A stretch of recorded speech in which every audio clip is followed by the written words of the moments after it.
Okay, good evening, everybody. I think we're all here. It's 1 minute to 6, but I think we're going to start. Right. My name is David Beam, Councillor David Beeman, and I'm the chairman of this committee, the Western Area Planning Committee. Members and officers, please raise your hand to indicate that you wish to speak tonight. Please keep your microphone on mute when you're not speaking. Please can I also ask that any questions get brief and to the point. We're timing speeches this evening, and an alarm will sound when you're in speaking for 4 minutes. I also need to advise you, there's been a significant number of updates relating to a number of items on the agenda. If any member has not had sufficient time to read these updates, could they please indicate at each stage in the proceedings, and I'll call a short adjournment for allowing members to read the said updates. Thank you very much. Right, we shall go forward. We go. Apologies for absence and substitutes. Kim. Thank you, Chairman. We have apologies from Councillor George Hess, and Councillor Jerry Hyman is here as a substitute. Thank you very much. Minutes of the last meeting. The committee, could you approve the minutes of the last meeting held on the 20th of July and published on the council's website? Is correct? Would agreed? Declaration of interest. Kimberly, are there any declarations of interest been received from members? None received prior to the meeting. However, Councillor Neil, Councillor Edmonds have both got their hand up. Good evening, Chair. I think I should declare that I am familiar with both those for and speaking against the Rowledge Village Hall application, but I'm not predetermined. I'll take part in the debate if that's okay. Thank you. Thank you, Chair. I declare I'm a ward councillor for 2 applications and that my considerations will be objective. Thank you. Please see it. Thank you very much. And Councillor Bishop. Thank you, Chair. Just to say that I've been working in the voluntary sector for disabled people for 20 years and are highly experienced in that area. Thank you. And I think Councillor Martin was, yes? I say that I'm the Surrey councillor for Farnham South, but I am not predetermined on the application for the Rowledge Village Hall. Thank you very much. Right. Questions from members of the public? Kim, are there any questions from members of the public? None received, Chairman. And then, any questions from members? None received, Chairman. Are there any updates to government guidance or legislation since the last meeting? Thank you, Chair. No, there aren't any. Thank you very much. Right, we move on to, I've moved one of the agenda items to the beginning of this agenda for reasons that I think will be quite appropriate. So the first item we're going to hear tonight is 2022-00321, the land at Lorraine, Redhans Fields, Church Farnham, GU10THY. On this item, I must stress that members are there have been pink exempt papers relating to this application, which are set out in pages 73 to 76, and they should not be referred to unless the committee goes into exempt session. I'm very keen we should try and make this decision in public if possible. Members, please don't let any mention of the detail of the personal circumstances of the applicant which supports the application could amount to a potential data protection breach, as well as an unlawful release of information in that part of the committee papers which are exempted from disclosure under section 100B of the Local Government Act 1972. If any member proposes to do so, please indicate to me so that I may move to a recommendation to exclude the public. If this is agreed, the gallery will be cleared and the live stream stopped. I am sincerely hoping we don't have to go to that. Right. If going into exempt, we'll ask for the website to be ended as well. Anyway, so we cannot go to that anyway. The applications for the extension and alterations to attached garage and to provide additional habitable accommodation, and the officer is Adam Constantine. Present, please. Thank you, Chair, and good evening, everyone. Just give me a moment to share the screen. Oh, it's locked off again. Sorry, 1 minute.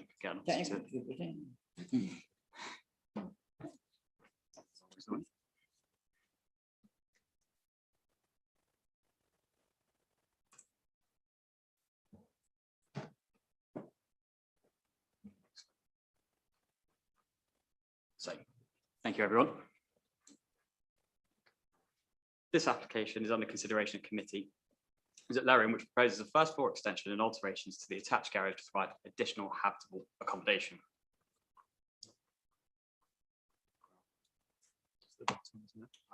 Not reordered. My apologies.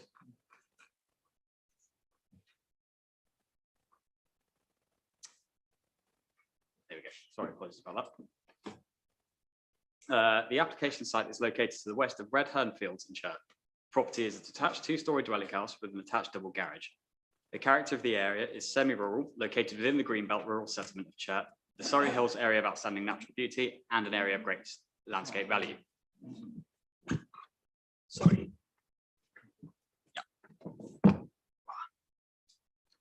Could we have the lights down that are immediately over you, if that's possible? Thank you. Sorry. How's this? Better? Okay, sorry. So the property is one of two identical properties accessed via an unmade track to the north of the site off Red Hern Fields. A set of trees is situated to the east of the site with Churt Recreation Ground located to the rear, as seen on the aerial view before you. Photo A shows Lerrin and the neighbouring property Boundary House as seen from the unmade access to the north of the site, with a row of foliage and trees separating Red Hern Fields to the left. Photo B shows the front elevation of the detached dwelling with attached garage with matching half-fit roof and substantial gravel driveway. Photo C shows the rear elevation and rear garden. A previous rear garage linked to extension with concealed flat roof can be seen. Just for reference, the proposed site plan. The proposal would not lead to any further built footprint on site with the first floor extension built over the existing garage. So the existing elevations, as seen in the pictures, are a detached two-storey dwelling with attached garage. The property is brick with first floor tile hanging and has matching dwelling and garage half-fit roofs. The alterations to the garage would include the removal of the garage doors and insertion of a front door and matching window in the front elevation to provide further habitable accommodation. As you can see, the proposal would also include the installation of 2 windows at first floor level and roof lights on the side roof plane. These are the proposed floor plans for the development. As you can see, it would convert the existing garage into a living space with cooking facilities, whilst the second floor would provide 2 bedrooms and a bathroom. The main matters for consideration on this application are its impact on the Greenbelt and rural settlement, its impact on visual amenity, and the very special circumstances behind the case. In conclusion, officer report sets out the proposal is visually disproportionate in terms of bulk and mass, and there are no very special circumstances that outweigh the harm. Furthermore, the officer report identifies harm in design and character terms. As set out in the report, the recommendation is for refusal. Thank you, Chairman. Thank you very much, Adam. Right, there are some public speakers on this item. The first being, well, 2 items. In support of the application, Stephen Morgan and David Singe, who wish to speak in support of the application. You have 4 minutes together. Where are they? Okay. Yes. Thank you very much. 4 minutes between you, I'm afraid, and then the bell goes. Okay.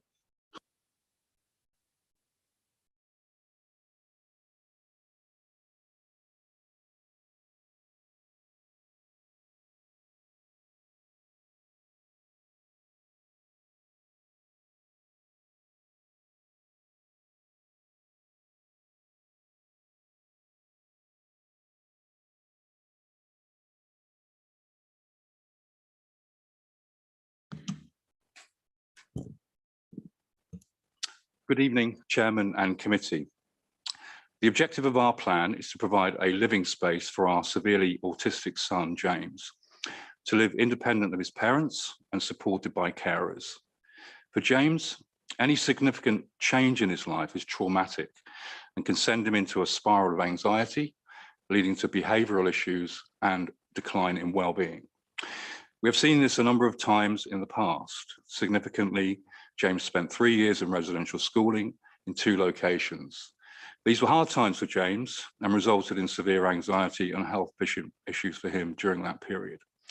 When his school placement ended at 19, James came home and we built a support network in our community where we have lived for the past 26 years. We have established a secure environment for James, supported by Post-19 in Farnham through their marvellous daycare services. Whilst we've had bumps in the road, he has been settled, generally happy and healthy over this period of his life. We can't maintain the home environment forever, and to avoid traumatic change for James, we need to manage transition in such a way that it is with minimal disruption. So the plan is for an independent space for James, supported by carers, where we can maintain involvement before winding down over time. You may ask, why pursue an annex? Why not find a ready-made property or consider a residential home? The key here is that the annex solution is by far the least disruptive. His home location and the community will remain unchanged. We will still be involved heavily, and his day care services at Post 19 will be the same. The brief we gave David, our agent, was to create a 2-bedroom self-contained living space above our garage. A key requirement to that is that James and his carers' bedrooms are adjacent, with shower room also close by. This is to allow quick access to James when he occasionally becomes very agitated at night or occasionally has an accident. Thank you for your time. For our son James and his family, please support this application, and I'll hand over to David now with details of the planning process. You might do it 1 minute, 40 seconds, I'm afraid.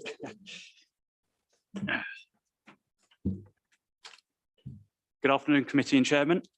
Over the last few months, numerous conversations, email dialogue and alternative options have been discussed with the planning officer, to no avail. The proposal extends the garage forward by 1 metre, which was incorrectly commented on by the planning officer.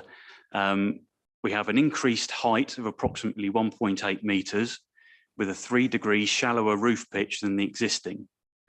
This allows for the necessary accommodation, as noted by the applicant, to be provided within as small a space as possible. We view the proposed as being a proportionate addition to the existing, with eaves and ridge heights well below those of the main house, meaning this extension isn't even a full story height addition. And as the planning officer has confirmed in his report, there is deemed to be no harm to the residential amenity of the neighbouring properties, and the scheme would not detract from the character and beauty of the surrounding landscape. Thank you for your time, and I would respectfully ask the committee to support this application. Thank you. Thank you very much, David. Right, the next obviously on this item is Lisa Martin from Church Parish Council. Lisa, yours 4 minutes. It's about when you start speaking.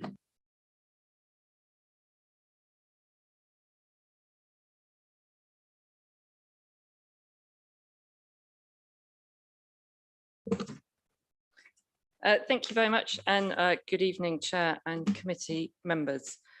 My name is Lisa Martin and I'm Chair of Church Parish Council.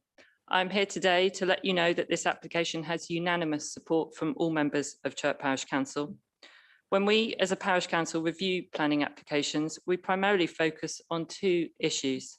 The first is protecting the green belt, which the village is fortunate enough to be located within. We do not wish to see any inappropriate development nor development which may cause material harm.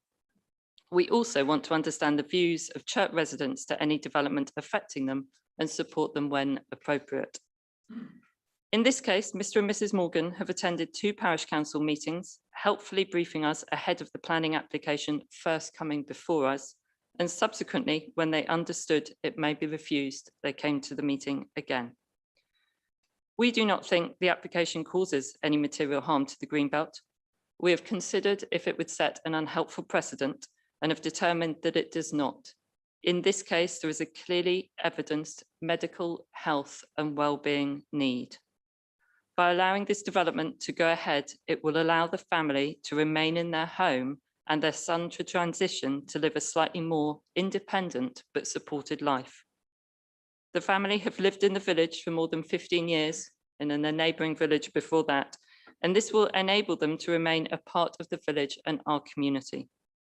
We have not been approached by any resident wishing to object to the application, and ourselves can see that the development is well screened from neighbouring properties. For these reasons, the Parish Council unanimously support the application and hope that you are also able to support it this evening. Thank you. Thank you very much. Right, we also have public team from the 2 ward councillors to the ward, and the first is Julia Potts, Councillor Julia Potts. Julia, you have 4 minutes, and of course you have 4 minutes after the event as well. Thank you, Chairman. Good evening, councillors. I think it's very rare that an application comes before you that really is of such significance to a vulnerable young man's future health and quality of life. We have planning policy for very good reason, and that is to stop inappropriate development or that would cause material harm. Councillor Munro and I fully support this application, as do Chirk Parish Council, as you've already heard, and neighbours. No objectors have spoken this evening because there are none. What is very clear, and I won't go into detail, but I would refer you to pages 75 and 76 on pink of your main agenda, and the final paragraph of page 75 clearly summarises why the family, supported by various healthcare professionals, will need to implement this future care plan for their son. There are submissions from GP, from Post-19 and from Surrey County Council Social Care, which are also in your exempt papers and annexes, which strongly support and evidence the exceptional circumstance and medical need, which both Councillor Munro and I feel outweighs any reservations held by the officers. This is about a young man's future. More than that, his future and quality of life. The grounds in the report for refusal are set around policy D1, D4 and RE2. We would argue the bulk, mass and scale is proportionate, as many of you saw at the site visit. This development is in a well-developed part of Church and in keeping with the surrounding dwellings within the village settlement. Given the strong medical evidence before you in exempt papers, we would respectfully ask and request that you please grant permission for the application this evening. Thank you. Councillor Munro. Thank you very much, Chairman. I won't keep you long. I'd just like to say, as one of the ward councillors of this ward, I've looked at this issue very, very carefully indeed, met all the relevant people, had a look around the site, and I absolutely support what has been said in support of this application. I think we all feel sympathy and admiration, surely, for James's parents in very difficult circumstances. I do hope that the committee can translate that sympathy into action and come to the right decision. Thank you very much. Thank you very much. Right, councillors, who wishes to speak first? Yeah. Thank you, Chair. First of all, I'd like to thank the officers and the occupant for arranging a site visit. That certainly made a big difference to what I was looking at. I think I would reflect what the two councillors said about the proportion of this building. I accept that the officers are saying that technically it has to be of the main building and not the extension only of this garage. However, due to the circumstances, and obviously I don't want to go into exempt, I would agree completely that this is a one-off, something that is exceptional. Now, when I arrived, and I didn't know this area very well, which is why I like that site meeting, as I went in, I saw on my left a whole row of Waverley-owned buildings. They are more dominant than, in fact, the buildings we were looking at, yet they were all in the same bit of greenbelt. So as far as I'm concerned, the application is behind a hedge, it's fairly well hidden. Even if you go around the back, it is very difficult to see. So as far as I'm concerned, it cannot do any harm to this area. In fact, I think under these special circumstances, I believe that we should grant this, saying that the needs of the householder and his son should be taking priority. And after all, what is a committee for if it can't make a rational consideration? Thank you. Thank you very much. Councillor Edmonds. Councillor Deere. Thank you, Chair. I have a question. And the question is, which is not readily apparent to me, the answer. Why is it set 0.4 metres from northeastern boundary and northwestern boundaries?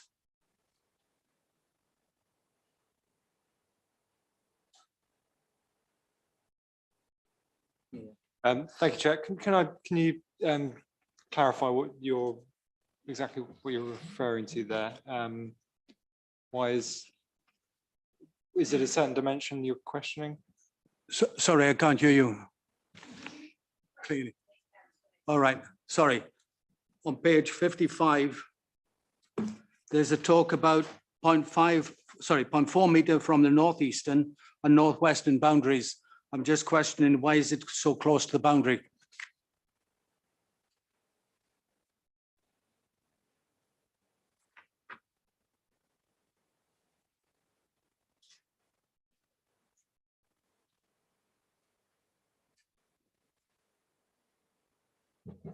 Thank you, Chair. Is that okay? I think page 55 of the agenda is a separate item. I think the item that we're looking at the moment starts on page 65. Thank you, Chair. Is that okay, Mr. Councillor Evans? Okay. Councillor Deere and Councillor Coburn. Thank you, Mr. Chairman. We've heard of the importance of this application to the life and well-being of one of the most vulnerable members of our community. And we know from the exempt papers it's supported by medics and, as we've heard here today, the parish council. But we are a planning committee and we have to look at things from a policy point of view. We have officers recommending refusal because they say, in their opinion, the bulk and scale of the proposed extension is contrary to policy and would not be sufficiently subordinate to the existing house. Think on that. It is subordinate, they acknowledge that, but for some reason not sufficiently subordinate, we're told. Both of these are wholly and entirely subjective criteria, so the recommendation to refuse must be an entirely subjective judgment on their part, and in my view, it's wrong. We've all had applications come in front of us where the building takes up almost all of the site, or where the proposal looms large over the surrounding buildings.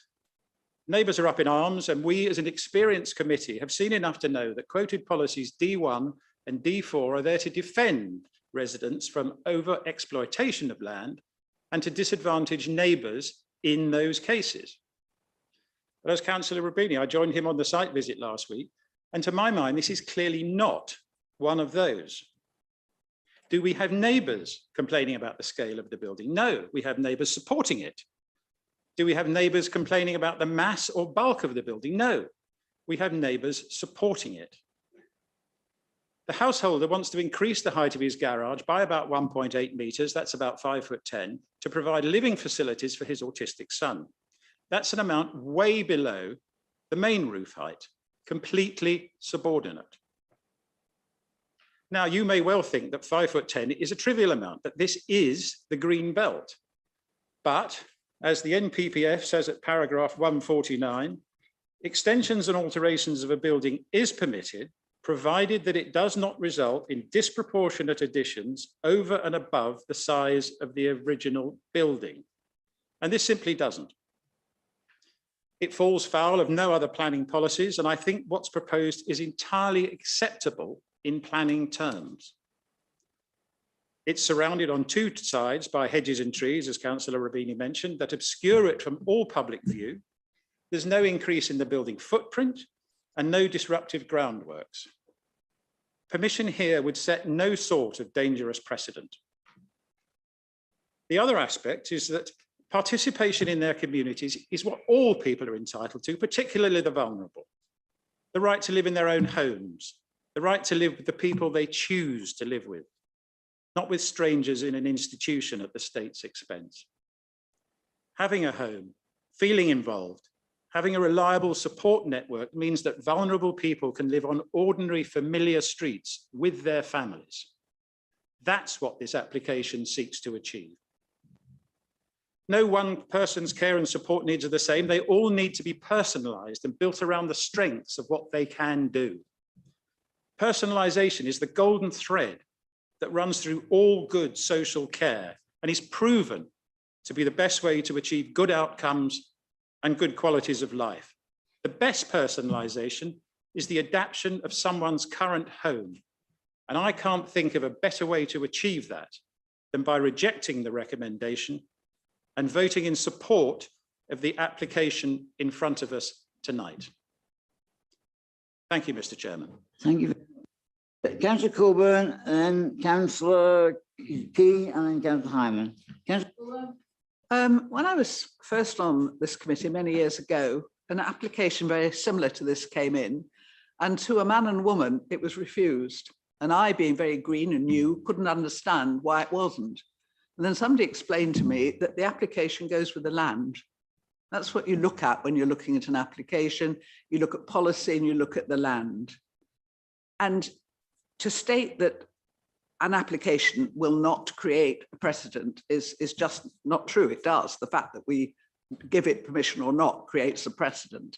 And then we have to defend that precedent if somebody else comes in to query what we have said.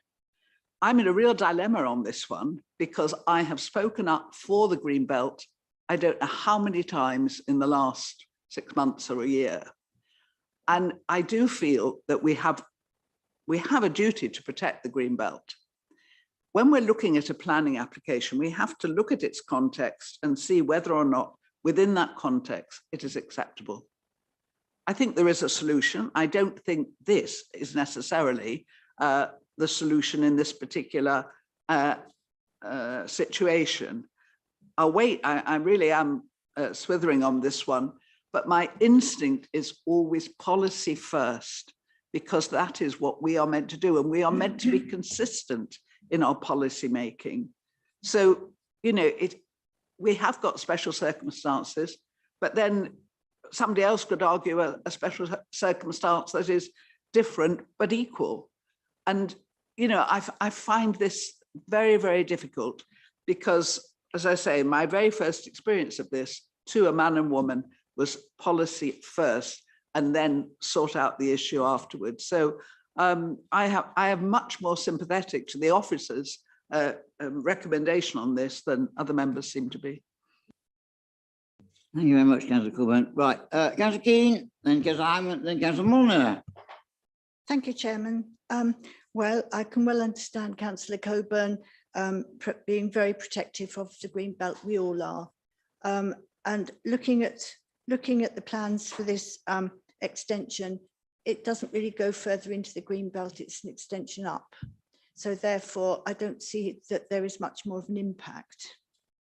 What I do understand is the need for a child with special needs to have a home life, to have continuity, and to know where they are at all times. And I speak from 100% experience of this. And I feel that this is a very, very exceptional circumstance, and I think we should support it. Thank you. Thank you very much.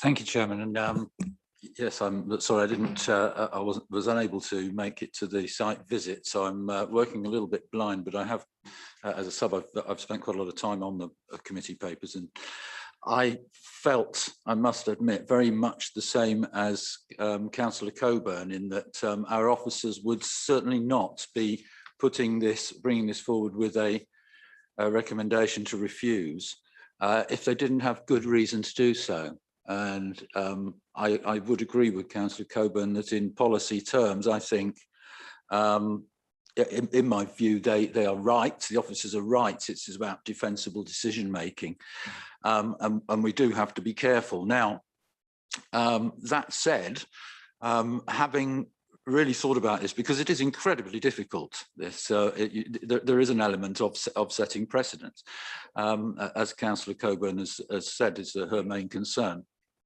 And I'm thinking, well, if I went with my heart and I decided that I wanted to grant consent, then I would have to propose conditions, because they're not here, of course, because that's not the way we work.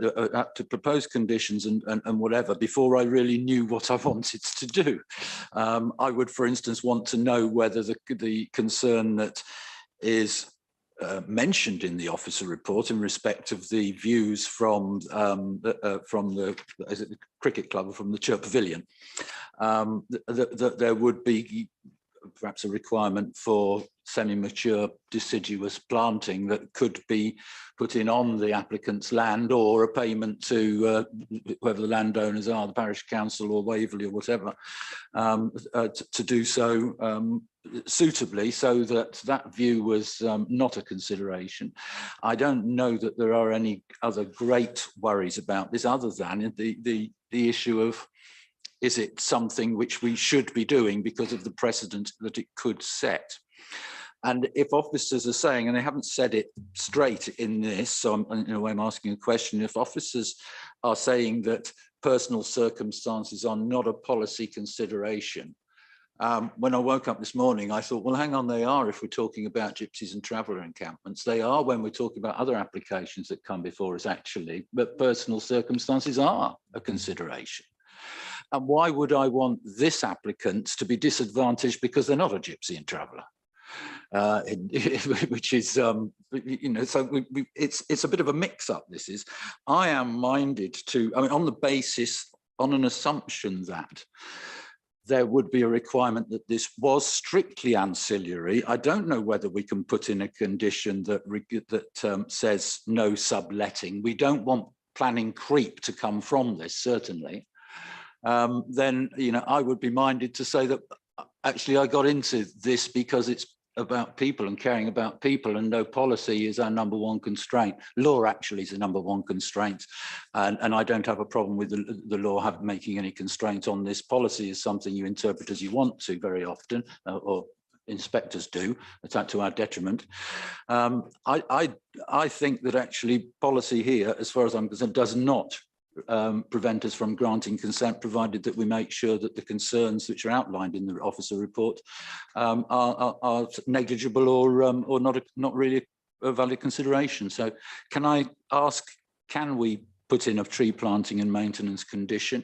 Can we put in and must be ancillary to the main residence? We don't want it becoming a separate residential unit, because then there would be SPA considerations and the rest. Is there a restriction on letting? Because I think this is, I got into this because it's about people, and if we can't help people when there isn't any real harm that I can see, then I think I should, almost against my better judgment, I guess, go against the officer's recommendation tonight. That's where I am at this moment. And if you could address those things. Thank you very much. I mean, I think Chris wants to just answer one of the points you've raised. Yes, thank you, Chair, and thank you for those questions, Councillor Hyman.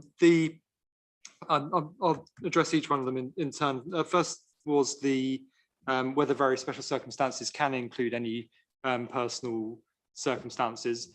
They can, but the report sets out that it should be very rarely that is the case. So it's not that it couldn't possibly be a personal circumstance, couldn't possibly be a very special circumstance. It's just that should only be very, very rarely the case. The question about subletting, should the application be approved, we would recommend a condition to do with it remaining ancillary to the main house and remaining as an annex. That's something that is quite a common condition in that for that type of development. Just a reminder that the very special circumstances would only come into play where it is considered to be disproportionate. So the first test is, because a number of members have mentioned, well, whether it is disproportionate or not. So that is the first test, and only if it is inappropriate development because of it being disproportionate do you then look at whether there are very special circumstances or not. The other point was to do with planting. Yes, there could be a condition on planting. You'd need to be specific about where you were looking to achieve planting. Planting, though, wouldn't be a condition that would outweigh a greenbelt consideration. It may soften an impact in terms of the street scene or a kind of visual impact, but not in terms of greenbelt, because there is a spatial aspect to greenbelt that isn't just a visual element. So thank you, Chair. Right, Councillor Molyneux. Thank you, Chairman. I'd like to start off by saying that I take a slightly different view of the officer's recommendation to one or two other members. It does start off with NPPF paragraph 149C, whether you judge that the extension or alteration of the building results in disproportionate addition over and above the size of the original building. And that is a judgment, a matter of judgment. And if you come to the conclusion that it does, then I think you get into the undoubtedly tricky field of whether personal circumstances can constitute very special circumstances. I looked into the cases where this has been discussed, and it does seem to me that personal circumstances on their own have never found support by inspectors on appeal. There's always been something else assisting them, and one aspect is that more than one individual benefits from them. So I would prefer not to go down that particular route. I am personally comfortable that this is an acceptable and therefore not appropriate extension.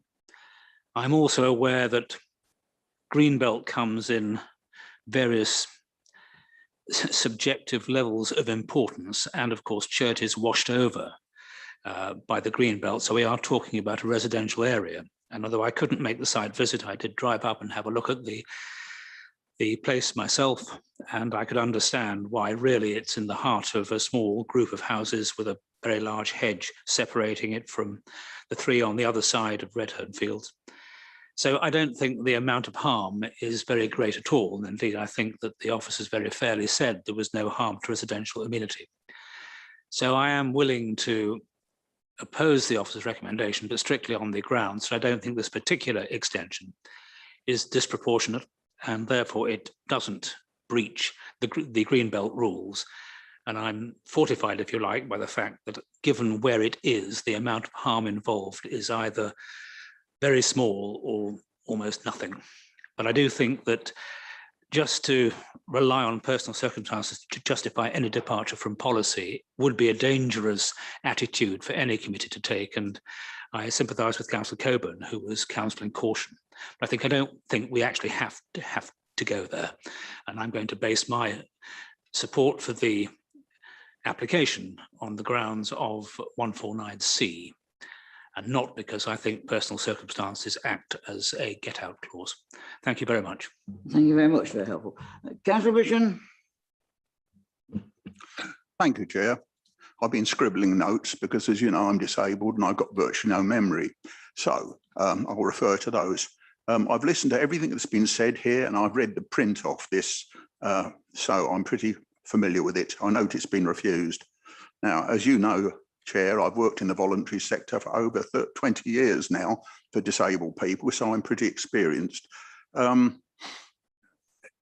This is a very, very difficult case. Nobody would argue that. I'm also a member of the Surrey Safeguarding Adults Board, which is a statutory body, the Long-Term Neurological Committee, Delivering Empowerment Network Surrey, and the Surrey Coalition of Disabled People, most of them funded by Surrey, I would say. Yes, there are very, very special circumstances here, and I've had years and years and years of experience, and I can appreciate them fully, which is perhaps more than some other councillors can. Oh, by the way, there are other disabled councillors. I'm not the only one. I'll be as brief as I can. In this instance, planning cannot be considered in isolation because of this very, very serious case we're looking at, which makes all the difference. I've read the pink sheets time and time again, and I can't see any way around it. So that's where I'm coming from. In closing, I'll mention, because I work for so long in the disabled sector, I think outside the box a lot. And this house will have to remain ancillary, and notes should be made to that effect, by the way. Some other things occur to me because of my long experience. The Disability Discrimination Act, the Care Act, Human Rights Act. There are many more, I won't tabulate them here, but these are acts of Parliament, and I don't honestly think this could stand up to an act of Parliament because it is not senior enough. So I will not be supporting this. Thank you. Right, anyway, Councillor Evans, you want to come back to you? I'll let you come back because you really asked a question, did you, first time? Thank you, Chair. Yes, I have a question on the informatives on page 71. It said the officers have made suggestions to reduce the impact on the green belt and street scene. However, it not be possible for the applicant to accommodate them. Could I have a brief summary of what these recommendations were? Thank you. Thank you, Chair. The actual case officer isn't here, so I don't know the finer details of the discussion, but I do know that there were discussions about alternatives that were explored. That's all I can say at this stage. Thank you, Chair. Thank you.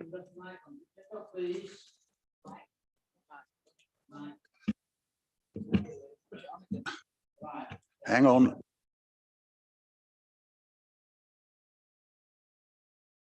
Right. Councillor Potts, do you wish to have your final 4 minutes to say anything? No, Chairman, sorry, I was only gesturing because I know that one of the questions was about what had been discussed with officers, and I was going to say, could I pass a note to Mr French so he can answer Councillor Edmonds' question? That was all.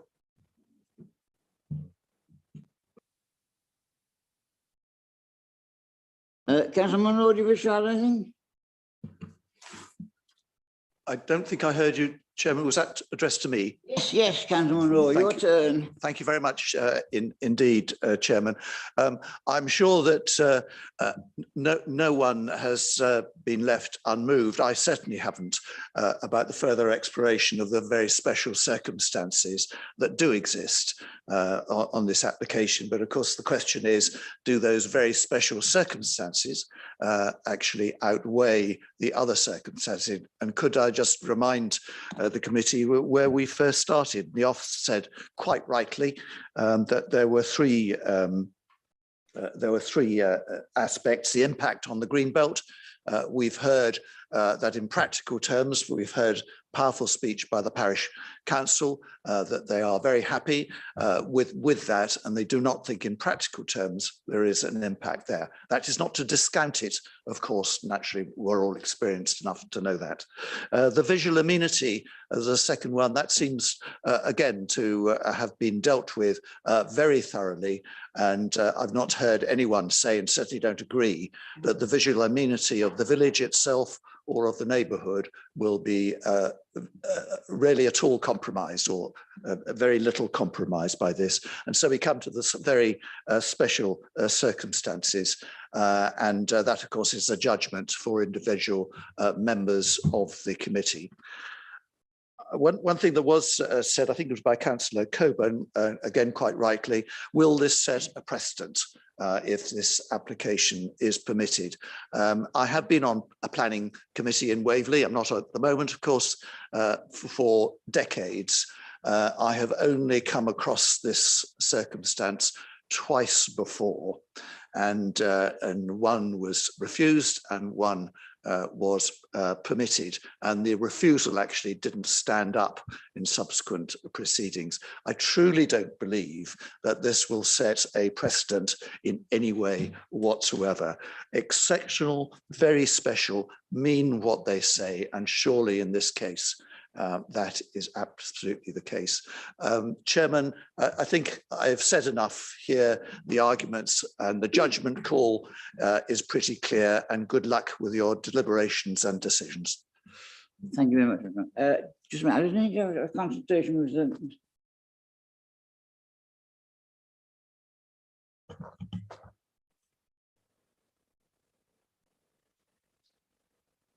Yes, if they can approve it, if they think that there is no harm. Can I come back just on one thing? Can I come back just on one thing? Yeah.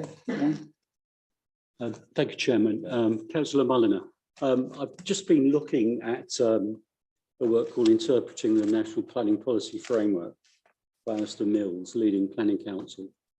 And in one case, Deer versus Secretary of State for Communities and Local Government, 2015, it was considered that the interests of a child in a particular case was a matter that could be considered in weighing up various factors to establish whether the very special circumstances test was made out. So, was that the Gypsy Traveller case?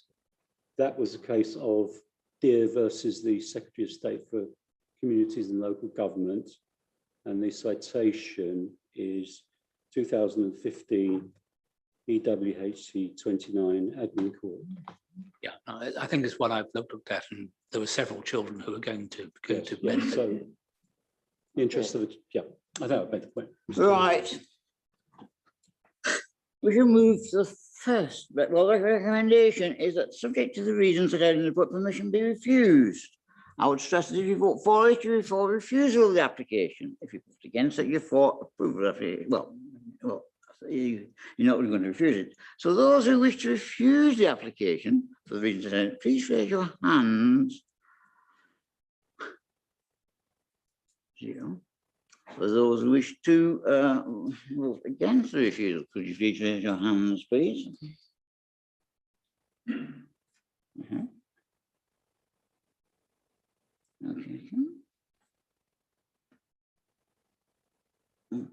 I abstain.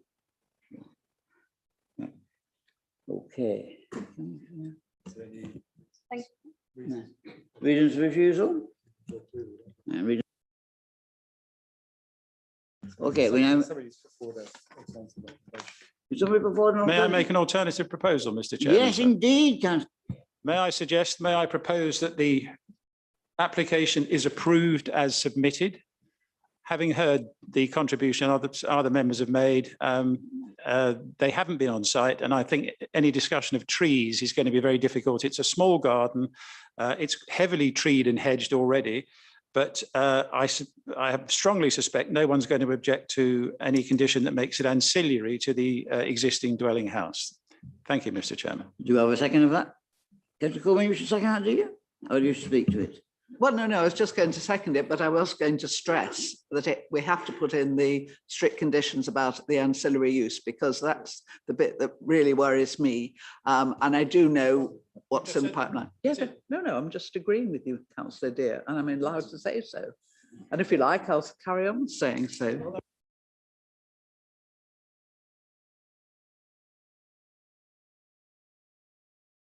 Recommendation, please.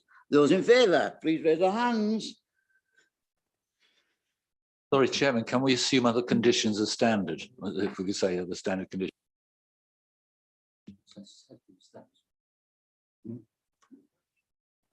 Well, that's fine. That's fine. Okay, yeah, carry on. Okay. Those against? Abstain. Thank you very much. Okay. Thank you, Chairman. So that is 14 in favour, none against, and 1 abstention. Therefore, the application is approved. Thank you very much. Right. Okay. Right. You wish to? You can now leave, Miss Morgan, if you still wish.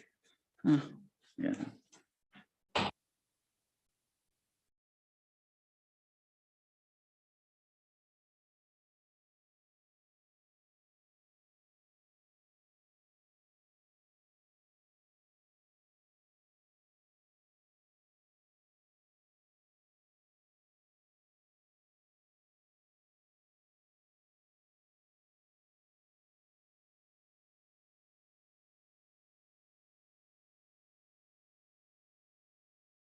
Your turn. Thank you, Chairman. Just share the screen.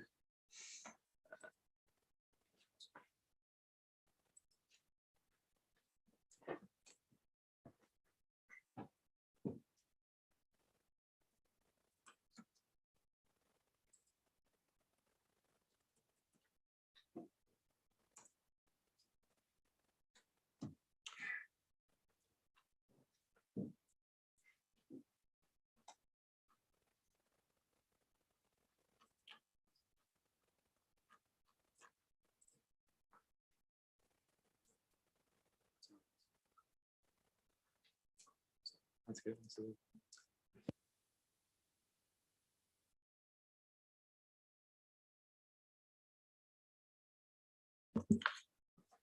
Good evening, members. This application is for the erection of a village hall access, parking and landscaping off Fuller's Road in Rowledge. So the site is located within the countryside beyond the Greenbelt and partially within an area of strategic visual importance. It should be noted Under local plan part 2, it is proposed to amend the ASVI boundary to the south of the site to match the current countryside boundary. The site is also adjacent to the boundary of East Hants, which is just off to the left-hand side here. So this map here just shows the extent of the countryside boundary within Waverley. So in blue is the countryside, and then on the right-hand side, not in blue, is the developed area of Farnham as defined in the FMP. And then on the left-hand side is East Hants district, which will be shown on the next map. So this is the mapping from East Hants, just to highlight where the developed area is to the left-hand side of the site and where the countryside is. So countryside's in green, developed area in purple, and the site's just here. So it forms sort of a break in this sort of built up frontage along Fuller's Road. Again, from the aerial view, you can see it's a very southern sort of tip of the countryside with developed area and dwellings sort of fronting Fuller's Road in sort of a fairly linear pattern of development. So photo A is taken from the west of this site, looking east along Fuller's Lane. You can see the existing access on the left-hand side here. The site itself is just behind these bushes on this sort of row of trees here.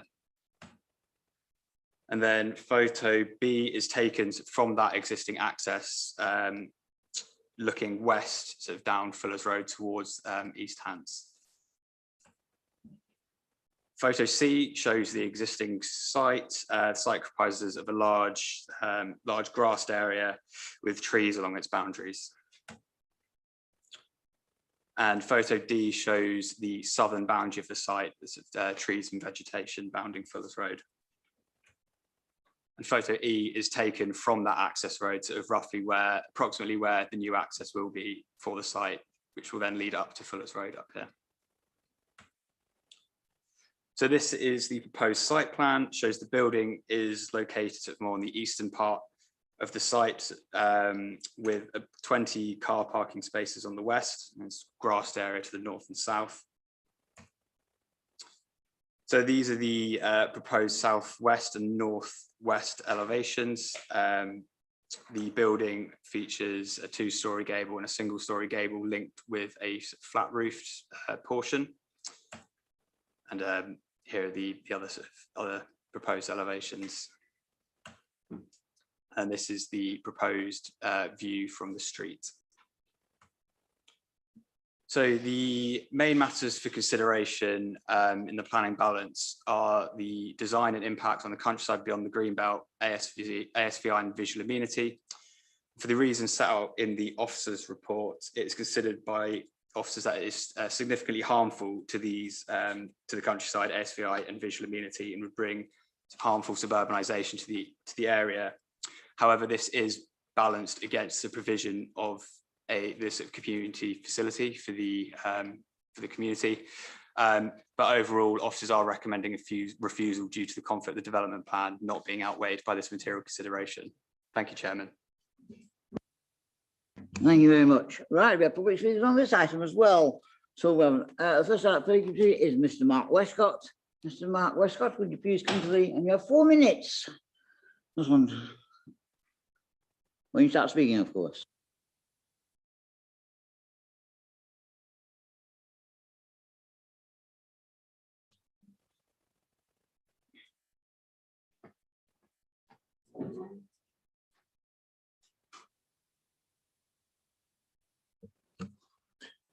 Thank you, Chairman. Good evening, committee. A key aspect of the core strategy adopted by this council is the importance attached to the protection of landscape and the countryside in the borough. In the context of robustly defending these policies, the officer report and recommendation to refuse the application in front of us this evening is to be welcomed and applauded. In recommending that permission be refused, I have little to add to your officer's concluding paragraph at 22, which says, "It is the view of officers that the material consideration of a new facility for Rowledge and the community benefits this would bring would not outweigh the significant harm and conflict with the development plan, and as such, planning permission is recommended for refusal. The reason given for this decision, as you'll see at 1, is the proposed development would result in an urbanizing and detrimental impact on the intrinsic character and beauty of the countryside beyond the green belt, and appearance of the area of strategic visual influence and street scene. The development would be contrary to policies RE1 and RE3 of the local plan 2018, policy FNP 10 of the Farnham Neighbourhood Plan, and the retained policies of C5, D1 and D4 of the local plan 2002. I commend your officer's recommendation and thank you for giving me the opportunity and chance to speak tonight. Thank you. Thank you very much. Next witness is Mr. Richard Baines, Walker. Richard, you too have 4 minutes.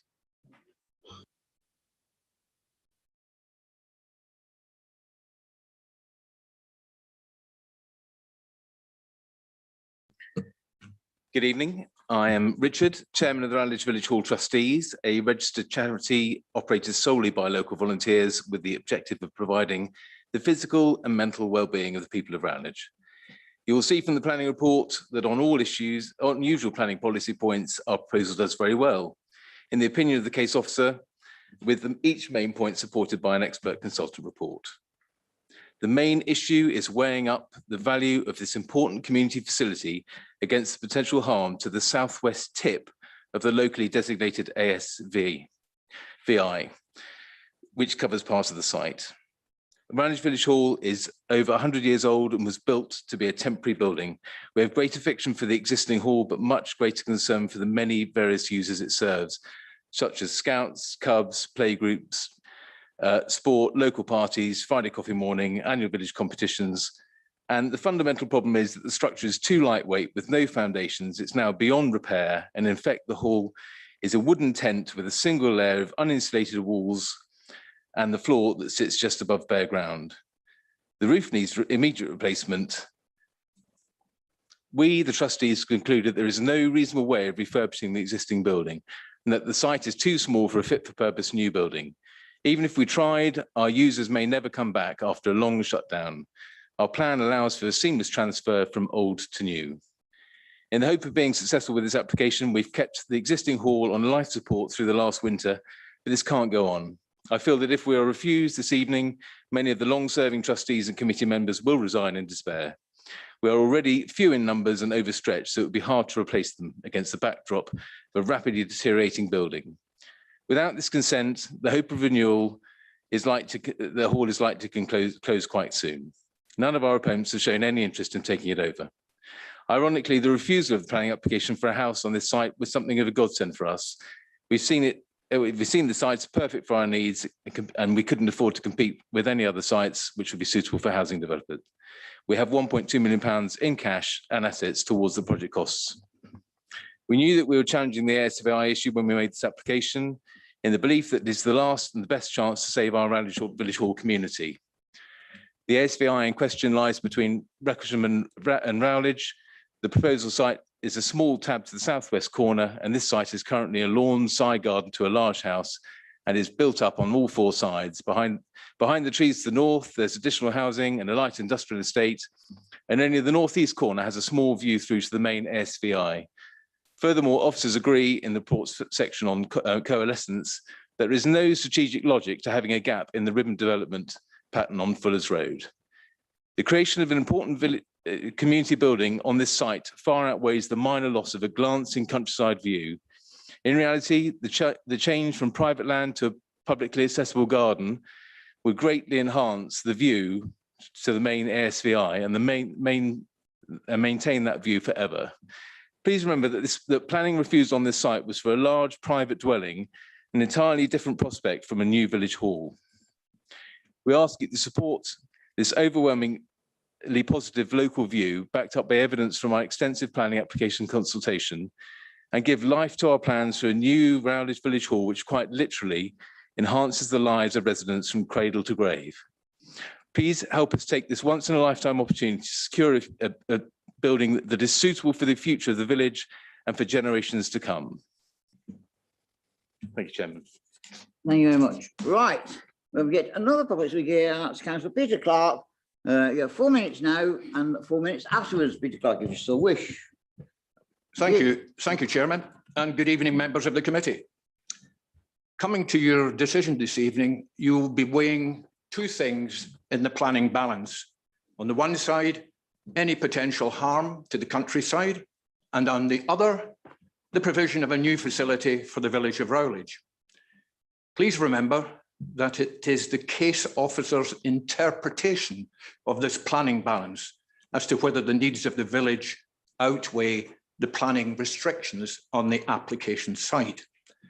As members of the committee, you are perfectly entitled to come to a different interpretation. The application seeks permission for the erection of a village hall situated in a small corner of a large area of strategic visual importance, ASVI, which is a local designation and not to be confused with AONB, an area of outstanding natural beauty, which it certainly is not. And I quote from the case officer's report, "The benefits of a high quality new facility for the community of Rowledge would weigh in favour of the development." But then he goes on, "In weighing up these factors in the planning balance, officers are of the view that the benefits of the proposal would not outweigh the significant harms identified through conflict with the development plan." So it is clear this decision was already very much in the balance, and perhaps the officers have decided it would be best to leave the final decision to the members of the committee. Members who might come to a different opinion once they have listened to the support this proposal has from the majority.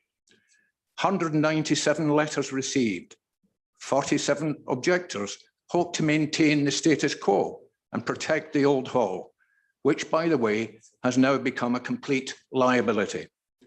However, 150 letters received were in support, confirming a huge margin in the village in favour of the application. And importantly, they don't have any sentimental attachment to the old hall. But what do they all have in common? They share a vision for a community facility that will last another 100 years. I'll read a few comments from their letters. As Scout leader, this will be a much safer drop-off point. Without a new hall, our art group will cease to exist. A carbon neutral building will be welcome, especially with rising energy costs. The design of a new hall is a gift to us all. Time for the old hall to be retired. Much better parking than the old hall, which has none. On-site car parking will benefit the elderly. The new hall will have a much needed outdoor space and will cater well for the disabled. I drive past the site often and only get a glimpse of a small corner of this huge ASVI site, most of which is set well away from the road and out of sight. In fact, standing in the garden of the new hall will give people an even better view of this ASVI. In conclusion, hopefully members will determine the planning balance does weigh in the favour of the development to provide a hall for the future. A final quote from a supporting resident. Think of the next generation who have many challenges ahead, and they will thank you. Thank you very much, Councillor Clark. You have 4 minutes after the debate. Thank you very much, Mr. Chairman. This is a classic example of why we're here, to draw the planning balance. And you can't fault the officers for coming to one conclusion. But with an echo back to the last decision that we made, here we have many people who will benefit. And I think looking as I am at Google Maps at the moment, with the satellite view, it is a fact that there are houses on every aspect of the site. And so, to my mind, having thought about it quite carefully, and unless someone else comes up with something really effective the other way, I will be supporting the application and therefore objecting or not supporting the officer's recommendation. I can understand why they came to it, but for me, this is reasonably clearly on the side of benefiting a much larger number of people. And I read the inspector's appeal decision. And of course, there he was quite rightly drawing attention to the change in policy, but he was dealing with an application for a house, which would benefit one family at a time. This will benefit many dozens, probably hundreds of people at the same time. And that's why, to me, the benefits of this particular application clearly outweigh the harms, which definitely exist. But nonetheless, the planning balance job is to decide whether the benefits outweigh the harms, in which case you want to approve the application, or the other way around when you refuse. Here, the harms exist, but I think the benefits outweigh them. Thank you very much. Thank you very much. Councillor Edmonds. Thank you very much, Chair. I'm very much in favour of village halls. I think they're an essential part of society. I'm also very concerned about the Greenbelt. However, building a village hall has the advantage of overcoming all the, what I would call natural rejections or reservations. The only one reservation I have about this development is light pollution, but on balance, I would support it. Thank you. Councillor Martin. After hearing all the thoughts and arguments in the chamber, I'm in a real dilemma with this application. We have to be protective of our planning policies. The site is outside the built-up area boundary, and we must maintain this location as area of ASVI, and our policies RE1 and RE3. However, Rowledge Village deserves a new village hall and all the benefits which come with it. The local community requires a local hub, and this is going to become even more important in the coming years for the next generation, for the elderly, etc. So I will be supporting this application. Thank you. Councillor Coburn. I'm afraid I will not be supporting this application. I've spent 10 years going to appeals and trying to defend the policies within the neighbourhood plan and trying to convince planning inspectors that the neighbourhood plan was the will of the people of Farnham, including the people of Rowledge, who were very much involved in it. And when we produced our policies, which have been out to referendum twice and been tested in the courts, we assumed that we had policies that would stand up. We are now faced, as we know, in Farnham, as elsewhere in the borough, we are being inundated with speculative developments, all of which sit outside the built-up area boundary. If we are going to defend them, we have to take our policies seriously. The new built-up area boundary in the revised neighbourhood plan goes round the allocated planning sites. The plan is fully compliant with SP2 because we drew the new boundary around our allocated sites. At any point, the question of where a new village hall could have been raised, and in fact it was raised very early on, and it was in a totally different site, but in an equally difficult protected area. And I pointed out at the time that if you build there, you are weakening your protection of that site for other applications, because it always does. So I have a real problem with this one because it is outside the built-up area boundary. And back to creating precedent, I suppose. I can see the advantages, and I hope Rowledge ends up with a good village hall at some point. That's not my issue at all. My issue is with this particular building. I think it is going to be dominant despite the sort of landscaping that's around it. But more important than that, it does what we are trying to, or seeking. It coalesces. It brings together the two settlements. And the one thing that we are trying to achieve in Farnham is to keep all the settlements very separate, keep the character, which is why we just refreshed the Farnham design statement as well. So I'm afraid in order to protect the integrity of the Farnham neighbourhood plan for the future, for now and for the future, I cannot accept that this development outside the built-up area boundary, leading to more coalescence, is acceptable in policy terms. So sorry about that.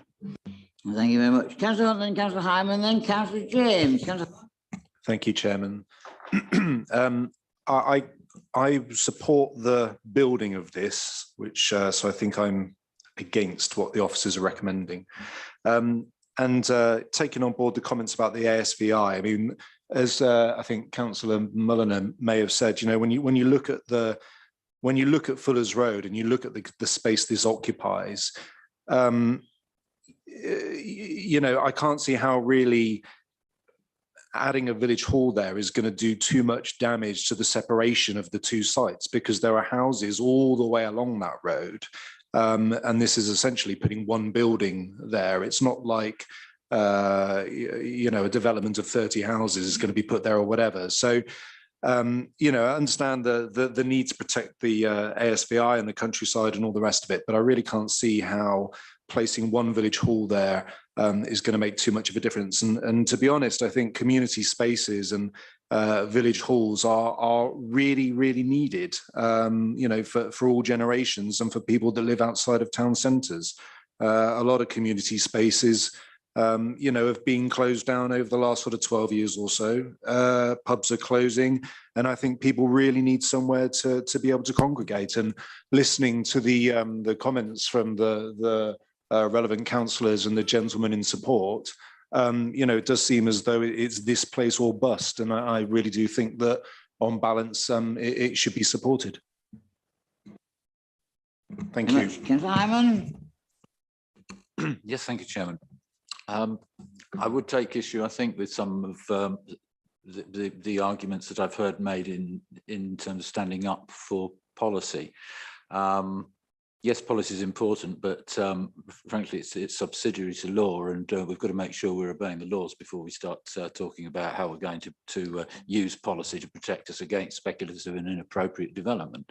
We've got laws which give farming protection. If we're not going to apply them properly, then we should, you know, we can't really whinge about sticking to policies or not sticking to policies. As I am very concerned about the issue of moving the hall from where it is to outside of the village centre. That, I think, is unfortunate, but I think a lot of people have thought this through very carefully over the past few years and have come to the conclusion that there isn't an alternative than to do that. You know, a reasonable, practical alternative. Ignore policy, law, everything else. We talk about reality for the people of the village. I don't think that there's much of an alternative. Of course, we all might think what's going to happen to where the hall is at the moment, the existing hall. I think that's where we always, where people always cast their votes and you know, again, that makes it more difficult for people to cast their votes if they're going outside the area. But we want proper facilities for our villages. If the money's there and if it's what the people want, then I don't think that we should be standing up in the face of not exactly democracy, because it's not something that's been voted on, but when I look at the numbers of objectors and people in favour, I feel I would be standing up against democracy in a way if I would support the officer's recommendation, which again, like the last application before us, I think they are founded. The officer's position is founded on policy quite fairly, but I do not think that precludes us from granting consent in this case and still having making a defensible decision. I think I'm in favour of this. I have noticed that some oddities we've had. Some of the objections are concerns over highway safety and parking. I think this is far better for highway safety and parking. The existing hall's not fully utilised by the village. I thought actually it was quite well used, the existing hall, and that there is a call for a hall there. So, but there are some valid objections there, which I do agree with, but nevertheless, the balance, to me, has to be in favour. This is not a home. I would be standing up against it if it was a home, and I think everybody else would be. If it was trying to put another house there, that lapsed, fortunately. So I think on the balance of it, I cannot see that I would not expect a legal challenge against a decision or an appeal to a legal challenge to stand up. So I think we're pretty safe in overturning the officer's recommendation if that's how members are minded. And I'm voting to grant consent for this as the village have asked. Thanks. Okay, thank you very much. Councillor James and Councillor Neil. Thank you, Chairman. I actually agree with Councillor Coburn. One of the speakers said that because there are houses all along the road, it doesn't matter filling it in. Well, actually, that's the reason, in my view, that the gap is so important, not to make a whole row of houses left, right and centre of the area. And one of the speakers also said that one of the reasons for it was the cost of the land. Now, I'm not a planner and I'm not a government officer or anything else, but as far as I'm aware, cost of land is not a planning matter. So that shouldn't be taken into account. And the inspector on page 13 said that it would be harmful to the character and appearance, albeit that that was a house. But this is still a building, whether it's a village hall or a house, it's still bricks and mortar. And actually, quite frankly, I think the design of it is totally inappropriate. So actually, I will be supporting the officers on this occasion. Thank you, Chairman. Councillor Neil. Thank you. I see the arguments as being strong on both sides here, which is why I wanted to hear what other members had to say. I've got sympathies on both aspects. I don't think this does provide separation, that piece of green space, really. So I'm not too supportive of that particular argument.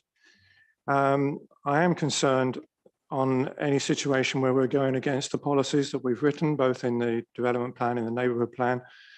But of course, there are always unforeseen situations arise, and we've had a lot of those arguments put forward tonight in terms of this being potentially a valuable community facility, which I'm very supportive of in principle, and the difficult situation regarding the current village hall. So all in all, from the balance point of view, I would tend to repeat a lot of what Councillor Mulliner has just said in terms of the situation summarised. And I would tend to support the application. That will be my view tonight. Thank you. Any other councillor wish to speak? Oh yes, Councillor Dixon. Thank you, Chairman. Sorry, this might not be the correct question, but can I just ask what's going to happen in the two outcomes? So the officer has said we should refuse this application. So obviously, if we agree with him, that's fine, it gets refused. But if we disagree with him, then does it then go to appeal? What happens then? Thank you. Dixon, and probably did you approve the application? If we vote, as it were, to say back the officer's refusal, and then we'll go to another alternative motion, which will be to approve the application.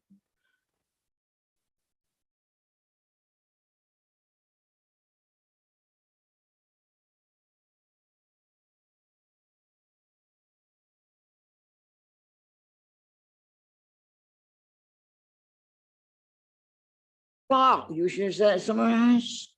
Thank you, Chair. Just on a couple of points that came up in the discussion. Loss of ASVI and separation. This ASVI site is absolutely massive. It runs all the way up to the top of Manley Bridge Road, and the main objective of this designation was to prevent coalescence between Rowledge and Recklesham, and that will not be harmed in any way whatsoever. Setting a precedent. Well, as we've heard, the previous application was for a dwelling. This is a community project, so won't really be setting any kind of precedent except for more village halls. The inspector's refusal has made the site pretty much useless for housing. And of course, when it comes to the floodgates, it's the job of this committee to stop any unworthy attempts at opening the floodgate. Parking and safety. The old hall has no on-site parking, and parking on the highway outside the hall, in fact, is positively dangerous, as the hall sits opposite a dangerous junction between the Long Road and Chapel Road. The trustees worked closely with Surrey Highways And after a 2-day traffic survey, Surrey Highways concluded that they had no objection. And believe me, it's the first time I've agreed with Surrey Highways, I think. But in conclusion, this is a once in a lifetime opportunity. And I hope members will appreciate how the planning balance should weigh in favour of a new community facility. Thank you, Chair. Thank you very much. Right. I think it's a more difficult application person than the first one we heard tonight. Well, there we are. Right, okay, we've got to move to a recommendation. Permission be refused. So if you vote this, you're voting for refusal of the application. Quite clear? So hands up for those who wish to refuse the application.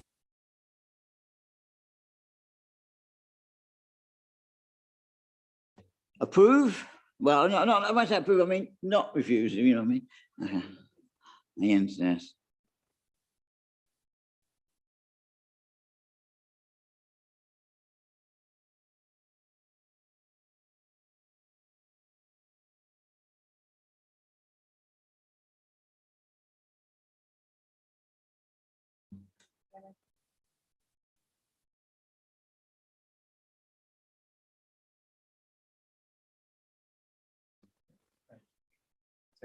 Sorry.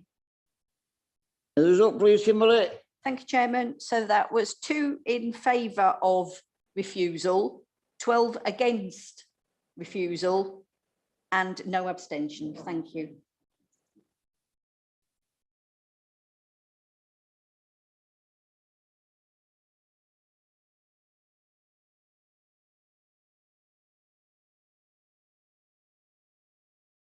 Right, okay, right. Sorry? I'm happy to propose that the application be approved subject to the usual conditions or the appropriate conditions. Yes. Thank you, Chair. Can we, we've got some potential conditions. Is it okay if we run through what those would be? And also, can you clarify a reason for approval? I think from the discussion, it is that the benefits outweigh the harm to the ASBI and the countryside. But can you just clarify that's the case? And Chair, if it's okay, Carl is going to read some potential. Councillor to speak. Can you just add? Thank you, Chair. I think for this application, FMP 29 has primacy.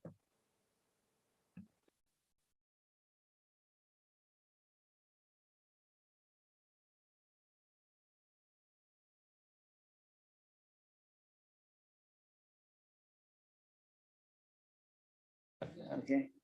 It's not enhancing an existing.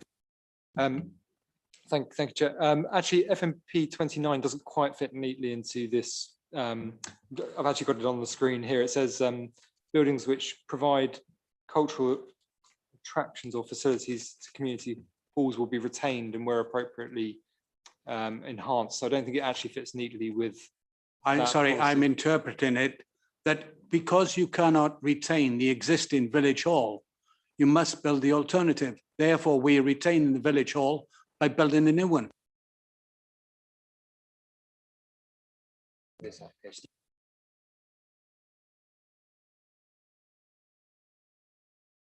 I mean, there are other policies we could refer to, but this is a different site, so it's not actually retention within that site. So I think it doesn't fit neatly within 2029. I would prefer that we refer to other policies in the neighbourhood plan and the local plan. Okay. Thank you, Chair. Carl. Yeah, thank you, Chair. It's got 12 or 13 sort of draft conditions. So first one's at the usual sort of compliance with the plans. Second one is materials, submission of materials for our approval. Third is to do with maintaining the access, sort of the visibility displays and etc. Fourth is a construction environmental management plan. The number of measures to sort of help with during the construction process. The fifth is to do with tactile paving to help with the pedestrian accesses. The sixth is to do with parking spaces, sort of keeping the parking space to 20 spaces for that purpose. 7 is a construction transport management plan. 8 is electric vehicle charging points. 9 is a landscape and ecological management plan. 10 is tree protection plans, and then the last one is conditions of protecting the use as a village hall. Thank you, Chairman. Everybody happy with that? Yes, Councillor Hammond. So did I hear an electric vehicle charging point 1 in there? And how would, just to clarify for me, is that available to anybody any of the time free of charge, or is that something which is going to be managed by a management team and various awkward bits in there? Because it would be lovely if they were giving away electricity free there, everybody go for it, but I don't think that's the intention. But, presumably there would be either a charging at the management's discretion, or it would be with a firm who provide the service for you. I don't know. They may not have thought that far ahead. Yeah, it doesn't go into that. So the condition is just to secure 20% of the spaces with charging points. That's 4. That's 20. With that? Oh, anybody have, can we move that as a recommendation then, please? Those in favour, please raise their hands.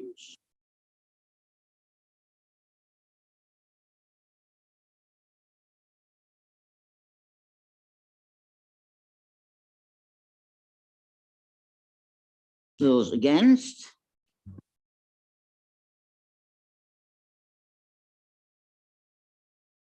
Anybody abstaining this time? No. Please, Kimberly. Thank you, Chairman. That's 13 in favour of approval, 2 against and no abstentions. And then obviously the application is granted on that basis. Thank you very much. Because we're a long agenda, I'm going to call a 5-minute comfort break if people wish it, please.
I think, oh yeah, it's Councillor Wicks, I think, is that right? Sorry, sorry. No, it's okay, it's okay, it's okay. Right, okay, the next application is WA 2022, the land at Springfield, 30 Fensham Vale, Lowbourne Farm, U103A, CHT, the erection of 2 detached dwellings, associated garaging, parking and vehicle access. The officer is again Carl Houston. Carl, again.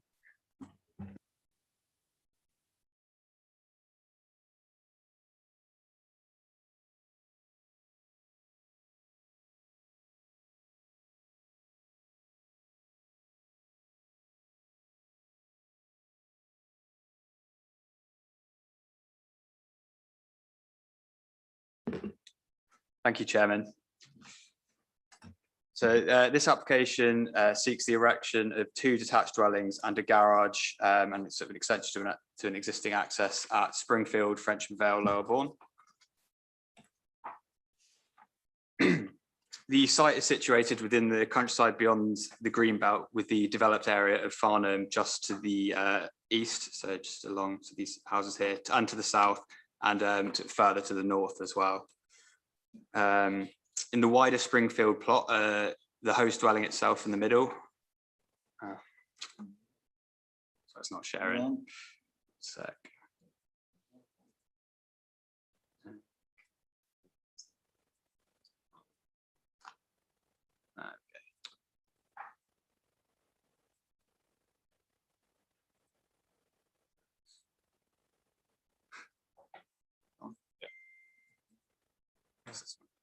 Yes, sorry, is that showing?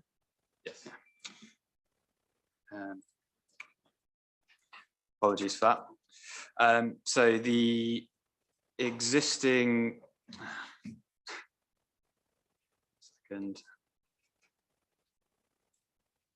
Right, so the existing plot contains the host dwelling, Springfield, sort of essentially, and then there's 2 dwellings near the front of the site and 1 to the north of the site, which have recently been allowed on various appeals.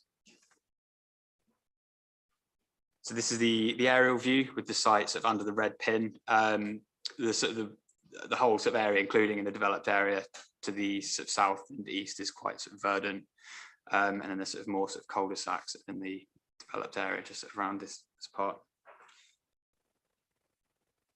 So photo A shows the sort of beginning of the access to plot A, looking south back towards Springfield. So Springfield is on the right there, and the access to plot B just runs along here. Photo B shows the plot of dwelling A, and photo C is also in the plot of A, looking towards one of the dwellings that was recently allowed at appeal. And then photo D shows plot B with the existing garage, which is proposed to be retained. Then photo E is looking from plot B sort of back down its access track, with that same dwelling sort of in the distance over here, the host dwelling over on the right, and on the left just down here is the access to plot A. So this is the proposed site plan. It's got two dwellings set within the plots. They've enough parking to meet our sort of parking guidelines, and they their own sort of green amenity spaces.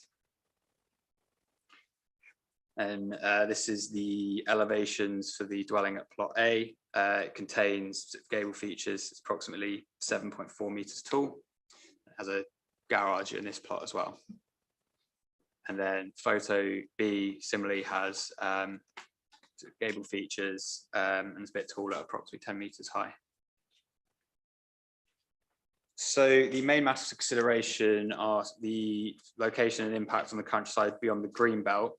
So as outlined in the report, officer satisfied that the development would retain the semi-rural character of the countryside and not be detrimental to its intrinsic character and beauty. And with regards to flooding, as you'll note in the report, it does come up, the access comes up as flood zone 2 and 3 on sort of the EA's sort of map for planning, but significant work's been done by the applicant through the previous applications to demonstrate that the access does fall outside the 1 in 100 year storm area, including 70% allowance for climate change, so therefore falling within flood zone 1. So officers do not have any concerns in relation to flooding. Thank you, Chairman. Thank you very much, Carl. We have two public speakers on this item. This one is Peter Hornsby, who I think is online, is it? Yes, I am, if you can hear me. Good evening, Peter. You have 4 minutes when you start speaking, please. Okay, thank you very much. I'll just put my own timer on if I may. Okay, I'll first introduce myself. I'm Peter Hornsby. I live in Frensham Vale, although I'm not there at the moment. I represent the Frensham Vale Action Group, which has approximately 250 residents along the roads and along the Vale itself and the roads nearby. This was formed after a number of attempts by developers to build in this area outside of the town's boundary. The very first thing I should say is that I'm objecting to this proposal, and my objections are very much along the lines of the ones put in by Farnham Town Council, and I think also that Councillor Coburn's points earlier on the Rowledge Village Hall do come into consideration.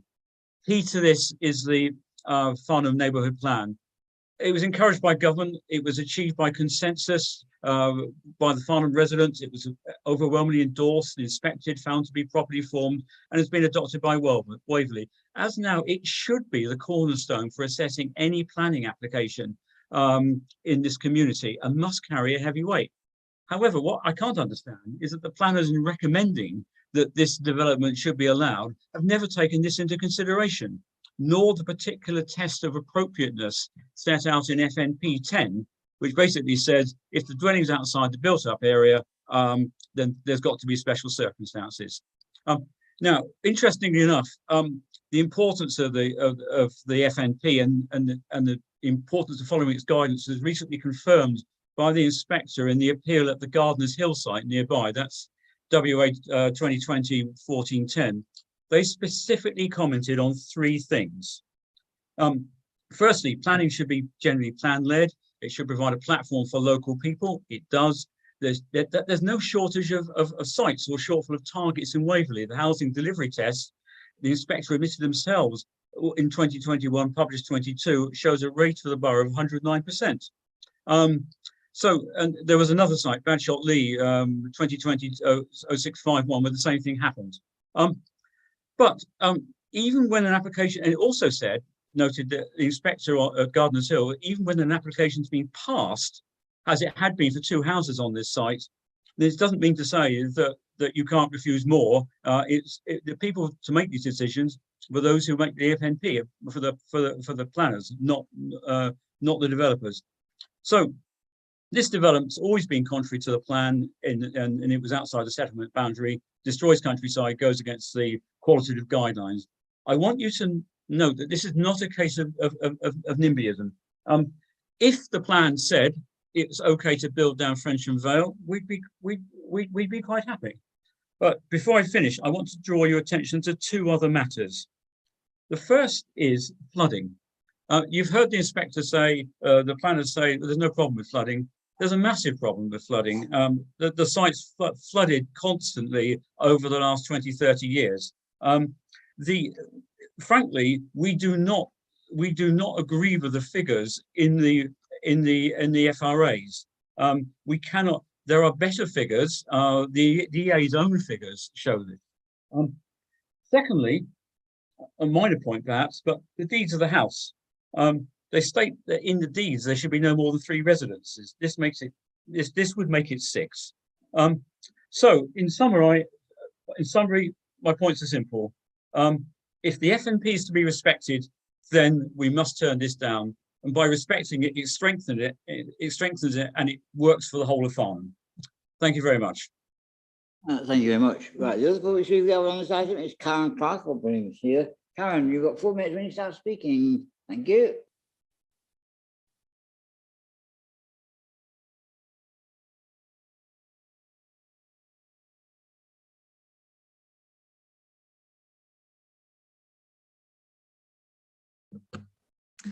Thank you and good evening, everyone. I'm Karen Clark, agent for the planning application. Some members may be familiar with this site. There have been several applications and appeals for new properties located in the wider grounds, all of which have been allowed and all of which are referenced in the committee report. The committee report also accurately covers all relevant planning policies, including the Farnham Neighbourhood Plan, demonstrates policy compliance in all respects. This is corroborated by expert consultant reports and consultee responses. Turning to the recent appeal decisions, the inspector's findings for the 3 allowed appeals on the wider site are very relevant and attract substantial weight, particularly in relation to impact on the character of the countryside and flooding. With regard to impact on the countryside, the 2 properties located along the front of the wider plot were found to cause no harm to the character or beauty of the area. These properties, currently under construction, occupy a more visible position than the proposal before you. The plot known as Plot 3 to the east of the site, which has just been completed, was refused due to concerns about safe access and egress. This committee accepted that this adjacent plot would not cause harm to the character of the beauty of the countryside or be contrary to the neighbourhood plan. Much like Plot 3 to the east, this proposal is set a considerable distance back from Fensham Vale with an intervening belt of trees precluding anything other than glimpse views at very worst. Having regard to all these appeal findings and the assessment of your officers, and indeed your previous decisions, it can only be determined that this proposal would not cause harm to the intrinsic beauty and character of the area. With regard to matters of flooding, extensive modelling has been undertaken, which has demonstrated beyond doubt that the site, including the access drive, is within flood zone 1 and is not at risk of flooding. This modelling has been accepted by the Environment Agency. The appeal for Plot 3, located to the east, relied entirely on determining whether safe access and egress to the site was achievable. The appeal submission included photographic evidence submitted by third parties, much of which has been resubmitted in relation to this application. The inspector had regard to this. The findings of the appeal make it very clear that safe access and egress to the site could be achieved, and this was not challenged. The same access would serve the 2 dwellings as subject of this application. In view of these matters, and noting that there are no objections from the Environment Agency or Strategic Flood Authority, it can only be concluded that there are no outstanding matters relating to flooding or flood risk that would preclude the grant of permission. This site has been scrutinised by both the council and appeal inspectors against all policy, including the neighbourhood plan, as set out in the committee report, and there are no policy grounds on which to raise or sustain an objection to the 2 dwellings. There have been no changes to policy or circumstances since the appeals were allowed that would undermine this conclusion. The tilted balance now demanded by the lack of 5-year housing supply only strengthens this position. We ask you to support the findings of the expert reports, the consultee responses, the conclusions of your officers and the appeal decisions, and grant permission for these 2 well-designed properties. Thank you. Thank you very much, Karen. Right. Councillor, who wishes to speak first? Councillor Coburn. Thank you, Chairman. Yes, again, another very, very difficult one. And once again, it's really a question of scale, I think, in this particular one. It's interesting that these have suddenly become A and B rather than 5 and 6, you know, and there comes a point outside the built-up area boundary where enough is definitely enough, and that's the whole point of it. I think the town council has probably got it right when it says already the ones allowed at appeal have already contributed to the erosion of the character and appearance of this particular plot, which is a shame, but you know, you have to accept the appeal decision. I just think this is going a step too far. And interestingly, that when you're looking at the tilted balance, which we're told we have to apply now, is that it doesn't take away the necessity of us, a committee or the officers, to make decisions. I mean, the idea that because there's a tilted balance, you get automatic planning permission is just not what the legislation says. And I really do get sort of slightly frustrated when well, basically the neighbourhood plan is part of the development plan. It's not ancillary, Councillor Neil, it is actually part of the development plan, so it has full weight within the development plan. And when you're looking at the tilted balance, then you still have to weigh the policies And if they are strong policies and firm policies, then they are still capable of carrying significant weight. So, you know, I do have a slight problem with our the way that we sometimes interpret the tilted balance. I don't know about any covenants on this land. Looking at it, I mean, we all know it floods. I'm sorry, I don't care what anybody says. We've all driven past it 100 times and it's wet. It's called Springfield for a reason. But my real objection to these two is partly, I have the feeling it's all been done through the back door. You know, they came in for 3, didn't get 3, came in for 1, came in for 1, came in for 1. Now we're coming in for another 2, 7 altogether on this site, which is, to me, a large development outside the built-up area boundary. And many trees have already been removed, which is, of course, again, the whole point of that built-up area boundary was to retain the trees, you know, because you're not supposed to cut those down either. The idea was to maintain what's there. Whether we still have the strength of the inspectorate behind us is something for members to consider. But I do think that we have to look, I mean, it is our decision whether or not the tilted balance results in granting permission. It's not automatic. And if the neighbourhood plan, as I maintain, just going back, sorry, I should have mentioned local plan part 2 examination, which I sat through or watched afterwards. At no point was any extra provision suggested for Farnham. It wasn't even discussed. The inspector didn't discuss it. The opposing barristers didn't discuss it. They were quite content that the Farnham neighbourhood plan complied with SP2. They didn't even query it. Not a single added site in Farnham was suggested. So, you know, we're not sitting here at a time when we need more sites allocated to Farnham. We may need more housing somewhere in the borough. But as far as I'm concerned, we've got local plan part 1, which is adopted.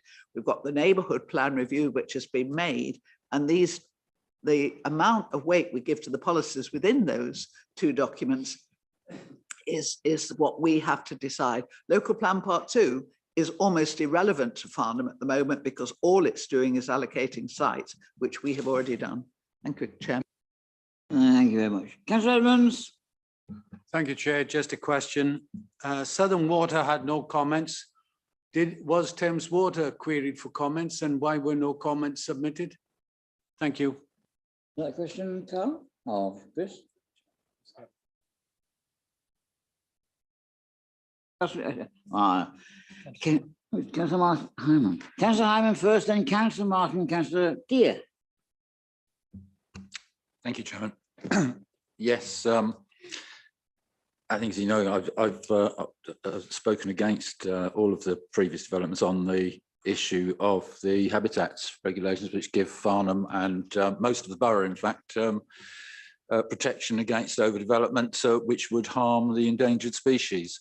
And that is a protection against the cumulative impacts. And this is further what I consider overdevelopment of the site and further strain on the infrastructure of Farnham and the borough.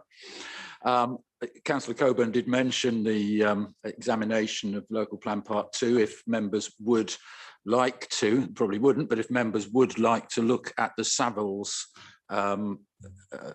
responses to matter 1, which is legal compliance, and matter 5, biodiversity. So if you look at Savills response in there, you will see that they say exactly what I've been saying since 2005, 2006, when I was proved right by the refusal, by the throwing out of local plan back at the first local plan, which was called the core strategy back in 2006, and have proven right many times since, that, including the 2018 legal judgment in the case of Sweetman and People Over Wind. The issue here is we don't have an appropriate assessment of the mitigation. The mitigation is described at the top of page 27. I think it is. Well, hang on. I think I've turned the page actually.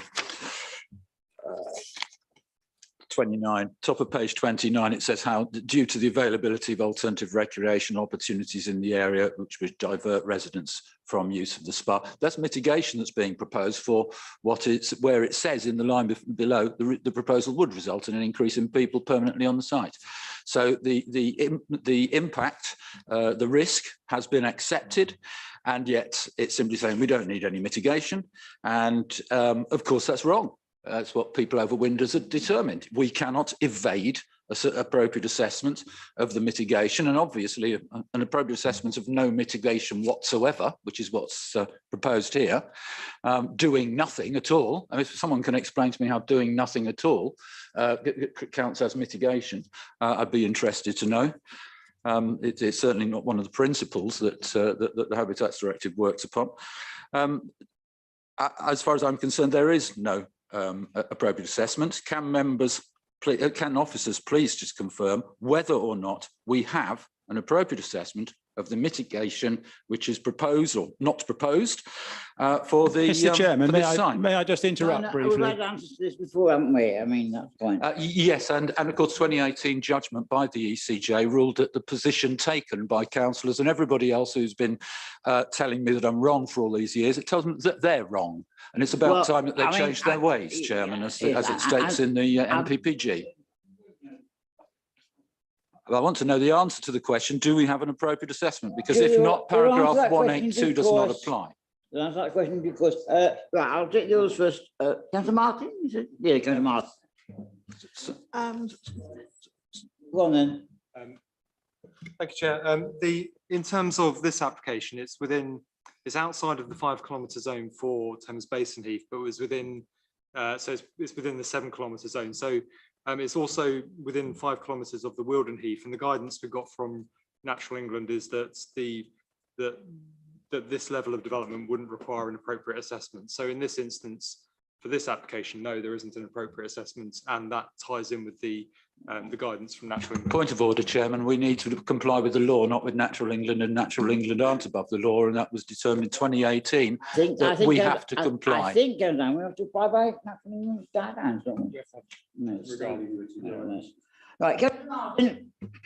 Sorry, Chairman, I haven't finished, because the issue here is that within the absence of an appropriate assessment, paragraph 182 of the MPPF says that the presumption and the tilted balance do not apply. So the points made by Councillor Coburn, worrying about that side of it, does not apply. The tilted balance does not apply, and we can, without doubt, refuse consent for this quite safely on the basis that it's overdevelopment and contrary to the Farnham Neighbourhood Plan, as the Farnham Neighbourhood Plan has full force in this instance.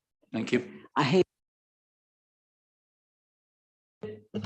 Thank you, Chairman. I will be very short and sweet. I fully agree with Councillor Coburn about this planning application. It's overdevelopment and urbanisation of a semi-rural character of the area, as described by the planning inspector. So I will be refusing this application. Thank you. And I haven't got Councillor Deere. Thank you, Mr. Chairman. I don't have a problem with this application. It seems to me that the 2 proposed houses have a decent amount of amenity space. It seems to me that the density within the site is maybe less, or certainly no more than the density of houses in the surrounding area. The traffic impact, it will be negligible onto the main road there. And the idea that the Farnham neighbourhood plan or any neighbourhood plan is holy writ, and all you have to think about is if it's in, it's fine. If it's out, it's not fine. They are there for the guidance of councillors. They are there for the guidance of policy. The question you are asked when you propose a neighbourhood plan is, would you like Waverley Borough Council to take into account the neighbourhood plan when coming to application decisions? So this simplistic idea, I think, is really very naive indeed. And as I say, for the reasons that I've said, that there's a decent amount of amenity space, the traffic impact will be negligible. I have no problem at all with this application. Thank you. Councillor Dixon. Yes, I'm afraid I have to agree with Councillor Dean. I think I'm going to vote in favour of this, and not for the same reasons as that, is that this applicant has got a history of going to appeal and of winning the last 3 appeals. So unfortunately, if we vote against this, what I see is the cost to the taxpayer and the cost to our own planning department in fighting. I mean, if I would like to hear the argument which says, I'm going to take this to appeal, we're going to do all the work, we're going to run up all the costs, and then we're going to lose it. I mean, is that really what we're here to do? That's what I wonder. Thank you. Here to do the right thing, hopefully. But Councillor Edmonds and Alex, and then Councillor Bishop. Thank you, Councillor Chair. Thank you, Chair. I understood that the neighbourhood plan was part of the development plan. Please could I have a legal position? Thank you. That's absolutely correct, Councillor Edmonds. Sorry.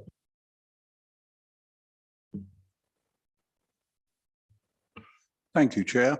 I've been making a few notes. I think the bulk and the mass of the houses is too big. Yes, they're beyond the green belt. I would agree with everything Councillor Coburn says, but flooding, I'm not very old, but it isn't once every 100 years. I can remember 2 severe floods down there this century driving through them. It's a lovely place, Frensham Vale, and the location of the development really doesn't help. Frensham Vale has always been beautiful and semi-rural, and it's becoming urbanised, and the more buildings that put down there, the more urbanised it will be, and the less appealing and attractive. It's, what's the word I'm looking for? Arcadian at the moment. Thank you. Councillor Adams won't wish to speak before I'll let Councillor Hammond come back. Okay, Councillor Hammond? Well, I could cover it as a point of order, Chairman, under Article 13. The position which has just been espoused by Councillor Dixon, which says that if we vote in favour, if we vote against this development, then it will be overturned at appeal, only applies if we ignore the law. Councillor, unfortunately, the councillor is wrong. If we apply the law, then we would not lose at appeal. But I understand that there's an awful lot of vested interests that do not want us to apply the law. But the issue here is that as NPPG, the national guidance on appropriate assessment states in how we must interpret the law, it states that competent authorities must now assess the robustness of mitigation measures through an appropriate assessment. That is why the question is, do we have an appropriate assessment? What Natural England says is irrelevant to our requirement under the law to ensure we have an appropriate assessment. Otherwise, the tilted balance doesn't apply. We can't be challenged if we refuse this on the basis of no appropriate assessment, because there isn't one. So I feel I have to correct that. Councillor Dixon says there's no point in us refusing this because it'll be overturned. The previous ones were overturned at appeal only because this council did not do its job properly at the time. Well, yeah, I think that's my argumentative point. Well, I mean, okay, fair enough. Right, okay, anybody else wish to speak? No? Okay, we'll move to the recommendation then. The recommendation is that subject to conditions 1 to 15 and in comments 1 to 8, permission be granted. Those in favour, please raise their hands, please.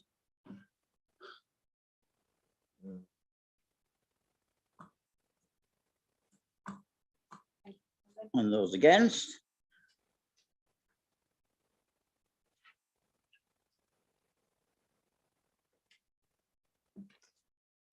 And abstain? And the result, please. Thank you, Chairman. So that is 9 in favour of approval, 5 against and 1 abstention. Thank you very much. Right. So the application is therefore granted. Thank you very much.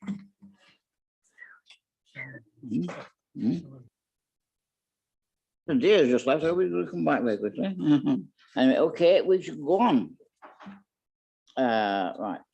The next application is the land at 22 Pottery Lane, Recklesham, Farnham, GU10 42J.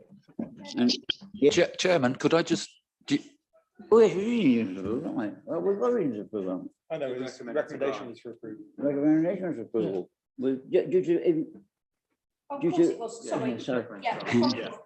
Okay. Sorry, Right. Chairman, I was just wondered if you could wait till us people were leaving and perhaps give Councillor Deere a chance to get back so that he can vote on the next one if he wishes. Okay, well, 'Cause he's left 2 his minutes. stuff now. Okay, 2 minutes.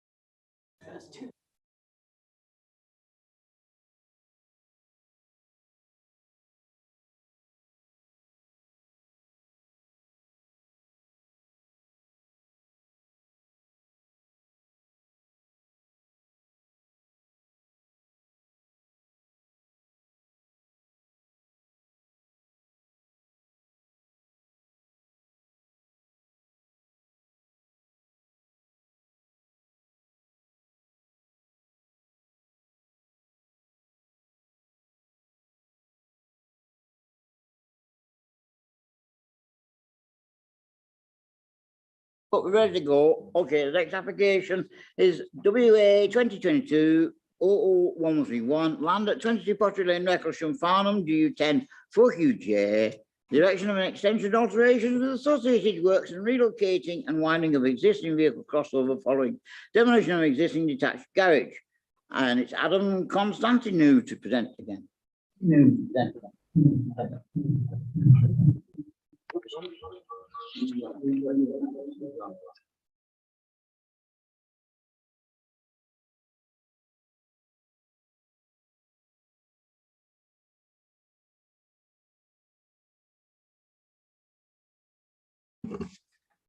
Hello again, everyone. This application is at 22 Pottery Lane, Recklesham. I have one verbal update for the committee this evening, is that the agent and I have agreed the submission of a construction transport management plan via condition. So the application site is, one moment. Outside here. So the application site is located on the northeastern side of Pottery Lane at the junction with Coconut Wood. The rough forward centre part of the site is denoted by the red arrow here. Here's some photographs of the site. As you can see, the photo on the left shows the front left elevation and includes the existing dilapidated garage that is to be demolished as part of this application. The photograph on the right shows the existing dwelling in the context of its neighbouring semi-detached property. These next two photos show the rear elevation of the existing property, and the photo on the right shows where the proposed third parking space in the northern corner of the application site is proposed. This is the existing and proposed block plans for the site. As you can see, the scheme would see a two-storey extension erected over, inclusive of the area covered by the existing detached garage. The access to the parking would be brought further away from the junction with Coconut Wood. Again, as previously mentioned, with the inclusion of a space accessed off Coconut Wood in the northern corner of the site. These are the existing elevations for the property, standard two-storey dwelling. And these are the proposed elevations. As you can see, it would be subordinate in scale and well related in design. As you can see from the markups on the plans, matching materials, or as close to matching as possible, would be used to help it sit within the vernacular of the area. And these are the existing floor plans. You can see it's a very modest dwelling. Whilst, and again, the proposed floor plans would see the creation of two larger bedrooms with a utility space and a larger family room downstairs. Supporting information for this is that Surrey County Council raised no objection to the scheme, subject to the installation of an electric vehicle charging point, which could be secured by condition. The submission of a construction transport management plan, which is the reason why the agent and myself have agreed a submission of such. And the construction and retention of the parking spaces in accordance with the submitted plans. The main matters for consideration are the impact on the visual amenity, the impact on the residential amenity, and the impact on the Recklesham conservation area. Thank you. Thank you very much, Adam. We have one public speaker on this item. I hope I get his name right, because I'm not. It's Ranjit Singh Shahi of our studio. Ranjit, you got 4 minutes and we start. Thank you. Thank you. Good evening, councillors. Thank you for the opportunity to speak at today's planning committee. My name is Ranjit Shahi, and I am acting in the capacity of an architectural agent for the project at 22 Pottery Lane at the instruction of the client. 22 Pottery Lane is a semi-detached double-storey dwelling straddling the corner of Pottery Lane and Coconut Wood. The site currently comprises the main dwelling and detached garage to the side in a northeasterly, southwesterly orientation. This application seeks to demolish the existing garage, erect a two-storey side extension, and provide an amended parking layout. The extension will be subordinate in scale and constructed of materials to match the main dwelling, and parking will require a small break in the hedgerow to provide access to the front parking space, which would be no larger than the existing gap in the existing hedgerow. With respect to neighbouring amenity, the proposed extension has been designed to comply with the 45-degree rule when assessed against all neighbouring properties. A number of objections have been raised, and these have been adequately and competently addressed by the planning officer, Adam Constantinou. These focus on concerns regarding loss of privacy, impact on parking provision, impact on the nearby conservation area, and proximity to woodland. All of these concerns have been satisfactorily addressed by statutory consultees, including highways, conservation, and ecology. As such, no residual concerns appear to be present, and it is felt that the scheme is reasonable, fair, and commensurate for the location. Councillors, I thank you for your time this evening and look forward to your consideration on the matter. Thank you. Thank you very much. Right. Committee, which councillor wants to start? Councillor Carol Coburn, then Councillor Coburn first. Oh, all right. Thank you, Chair. This application concerns the interpretation of the obligations under the Community Infrastructure Levy Regulations 2010. Regulation 122, the limitation on the use of planning obligations. Reference is made to the planning obligations, whereas the restriction on working hours is a condition. Tests in MPPF 57 refer to planning obligations. Having regard to the restricted nature of the site and that the dwelling is a semi-detached, the concerns during construction are noise, construction dust, construction vehicle parking, construction and demolition material storage. After construction, safe egress of vehicles. The development's parking space limitation will prejudice the free flow of traffic and cause additional inconvenience to other residents and road users. The LPA should not support development through the use of on-street parking. It is an unsafe policy that creates pollution and contributes to unpredictable journey times and emergency response times. These concerns expose the reluctant performance of some statutory authorities and consultees. Supplementary planning documents should not be so readily dismissed. They represent the good design that is required by the Planning and Compulsory Purchase Act 2004. The application of LP1 Climate Change Policy CC2, which applies to residential extensions, is not transparent. This policy promotes sustainable development to reduce greenhouse gas emissions. It also minimizes energy and water consumption through good design. It is of concern that so many developments in Farnham have restrictions placed upon neighbours and residents rather than the developer. Effective enforcement is important to maintain public confidence in the planning system.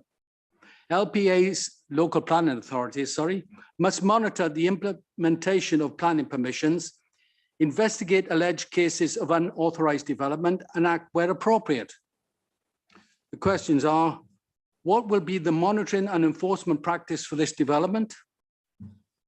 In working with the applicant in a positive and proactive way, was the applicant encouraged to consult with neighbours as recommended by government good practice? Has any awareness of neighbour physical and mental vulnerability been sought? Are the notes of the developer consultation available? Thank you very much. Thank you very much. Councillor Coburn. I was going to be very brief, Chairman, and say I think this is fully policy compliant, and I think the officers have got it spot on. Thank you, Chairman. Councillor Deere. Yeah, I was just going to ask if I was looking at the wrong application, because I didn't understand a great deal of what my fellow councillor said just there. No, construction matters are not a material planning consideration. We've heard from Mr. Constantinou that he's agreed a construction management scheme in any event with the applicant. So I'm baffled about this, but I certainly see no problem at all with it. Thank you. Does any other councillor wish to speak? Councillor Diamond, sorry, I do apologise. Thanks. Yes. Looking at the plans, this does seem to be quite a large. Can you tell me what increase in percentage terms of floor space this this represents over the existing building? Because I thought we had some sort of limitation on what could be granted. Thank you, Chair. This site isn't in the green belt; it's within the built-up area. The policy that refers specifically to percentage increases and proportionality is in terms of a test past the original dwelling is a green belt policy. So it's not, it's in this instance you should be looking at it in terms of character and appearance and design. Thank you, Chair. Okay, and just quickly, if I may, also at the top of page 41.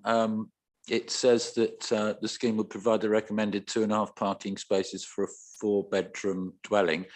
Obviously, it doesn't provide 2.4. It's but 2.5. What it's saying is it provides 3, but it's saying it loses a space that is off-road, that is on-road, and gains and would have 3 on. So it would have 3, but we lose 1.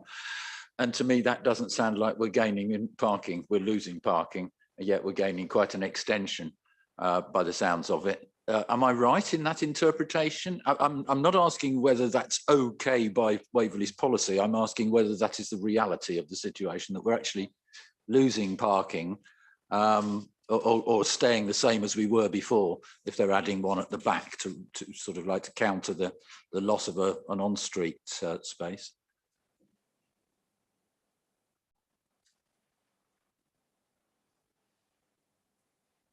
Show the parking on the plan.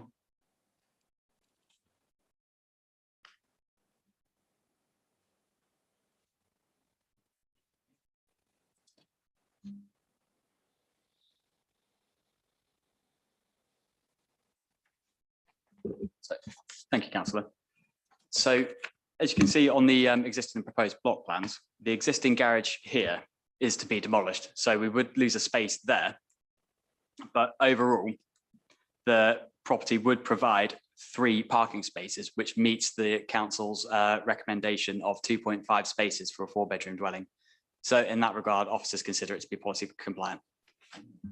Okay, even though we're losing 1 off the garage and an on-street, the loss of those doesn't matter because we're left with enough. That's what you're saying, is it? So effectively, yes, Councillor. Okie dokie. Right, I noticed we've got quite a few people against who have objected, which is unusual for this sort of location and whatever. And they have asked whether it require access from a private road, and there's no permission. Well, I understand. I know that's not a planning consideration, but is it true? Simply, is it true that they would require access from a private road, or do we not know that? As to what, because that may not be provided, and then where are we left with even less parking? It's not a planning matter, as you said, It's not a planning matter, as you said, Councillor Hyman. No, it's not a planning matter. But if it can't be provided, if the other parking space can't be provided, because there is a separate matter that isn't for us, then we would presumably face another planning application for that not being there, or we'd have to enforce or whatever. And I'm just wondering what the situation would be in terms of parking. We appear to be doing very badly on this, and that's my real That's a only matter concern. for negotiation by the developer. And you're right. If it cannot be negotiated satisfactorily, then the developer would have to come back to us with an alternative proposal. Okay. Thank you. Councillor Edward, you want to say something? Yes? No? Thank you, Chair. Yes, I would like to ask one specific question. With all the water shortage and all the water concerns, why hasn't policy CC2 been applied to this development?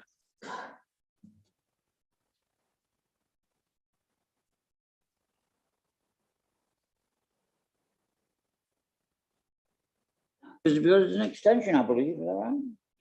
Well, I think we've discussed this to death. Can I move to the recommendation, please? The recommendation is that subject to conditions 1 and 2 and in formats 1 to 4, permission be granted. Please raise your hands.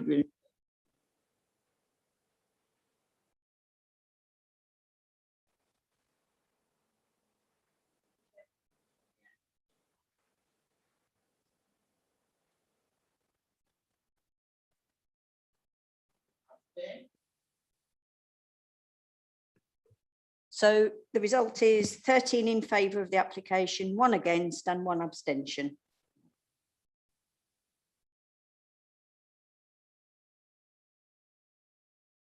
Right, okay. Could I just ask, Chairman, so is there 2 additional conditions to what was set out in the report? Just 1, thank you.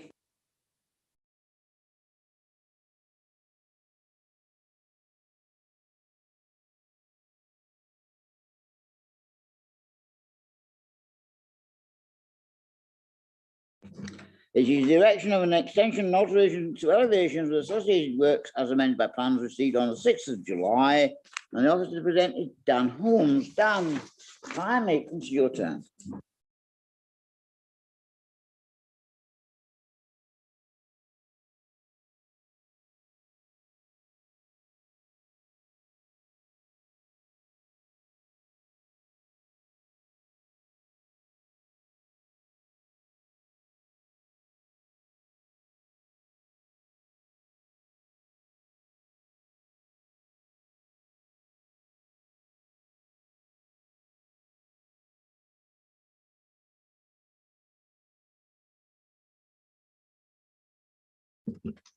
Good evening, Chair. Thank you, members. The application has been brought before the Planning Committee as the application has been submitted by an agent who is a relative of a member of staff. The application site is within the built-up area of Farnham, where the principle of development is acceptable. The application seeks permission for the erection of a single-storey extension to the rear elevation. The proposal is acceptable with regards to the impact on character and residential amenity, and the planning balance assessment concludes that the proposal is in accordance with the development plan, and as such, planning permission is recommended for approval.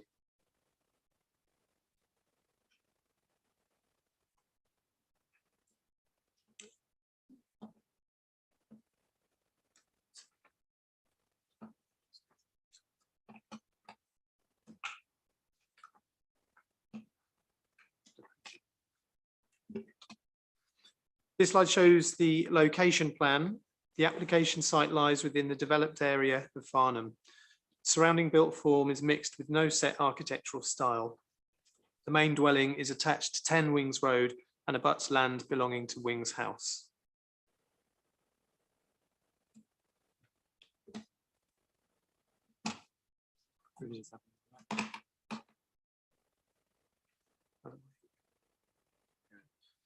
The aerial view shows the extent of the plot and its relationship with the neighbouring properties.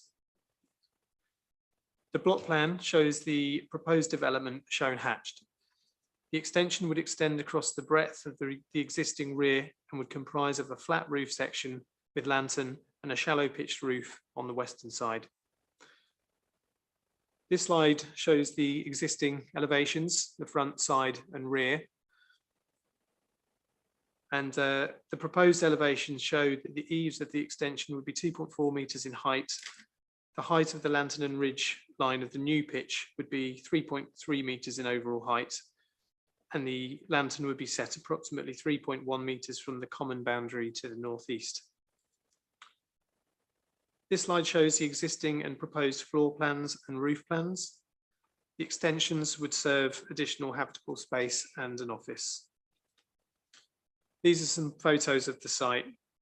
Photo A shows the front elevation of number 12 and attached neighbour number 10 Wings Road.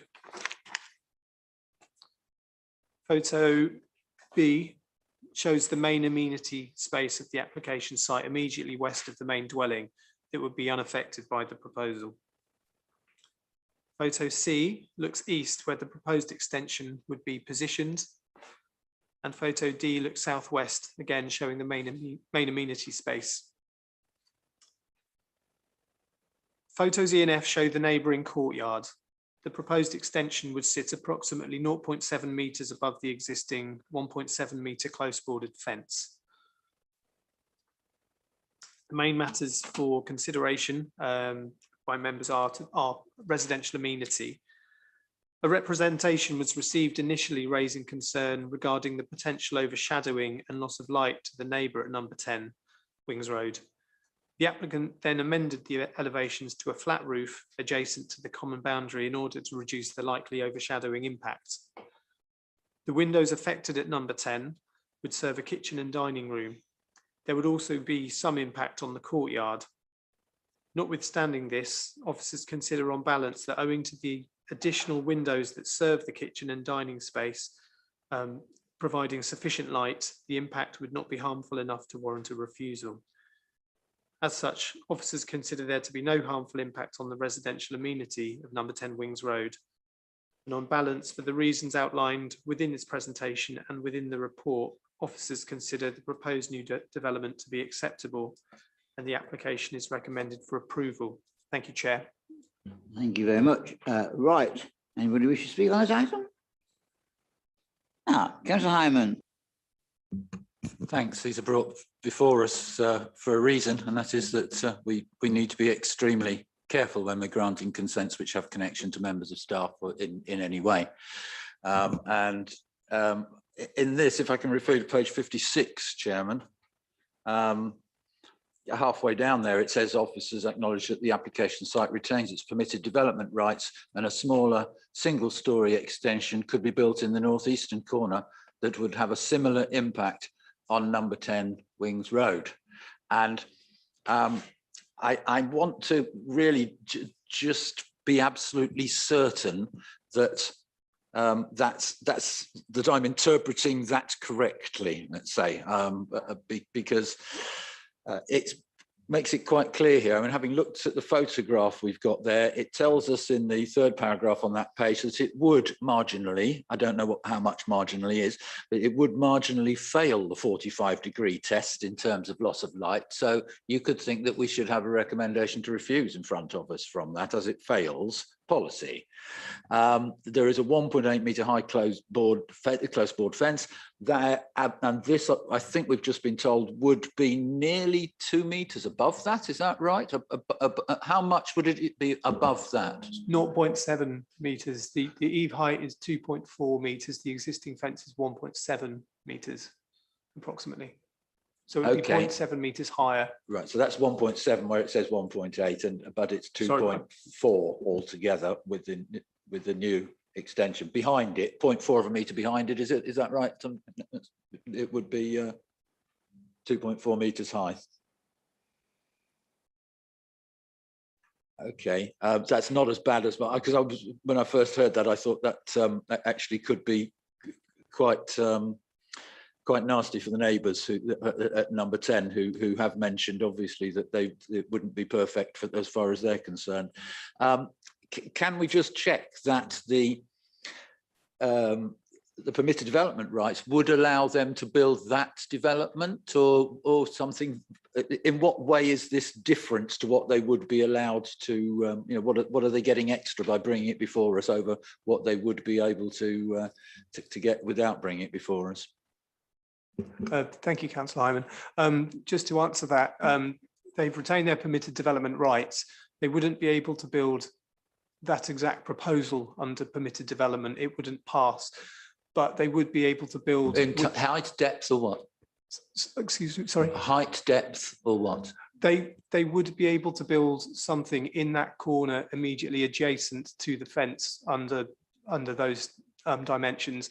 They wouldn't be able to extend it further to the west, but immediately adjacent to the fence over immediately adjacent to number 10 Wings Road, they would be able to build a single-storey rear extension there.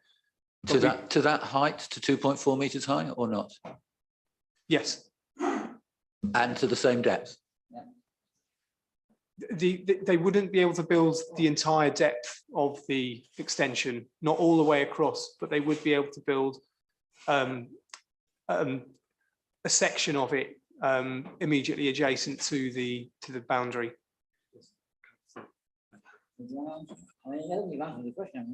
I don't understand the answer to the question, Well, frankly. I don't know whether anybody else outside this did. meeting, actually. I'm asking, could they get the same depth? I don't know whether I got a, I think that's a no, they couldn't. They would have to, under permitted developments, it would be shorter, so it would be less of an infliction on the neighbours, and it probably would also pass the 45-degree rule, presumably, if it was shorter. I.e., if we didn't grant this, they could build something slightly smaller that didn't conflict. Just to confirm, they can do the depth.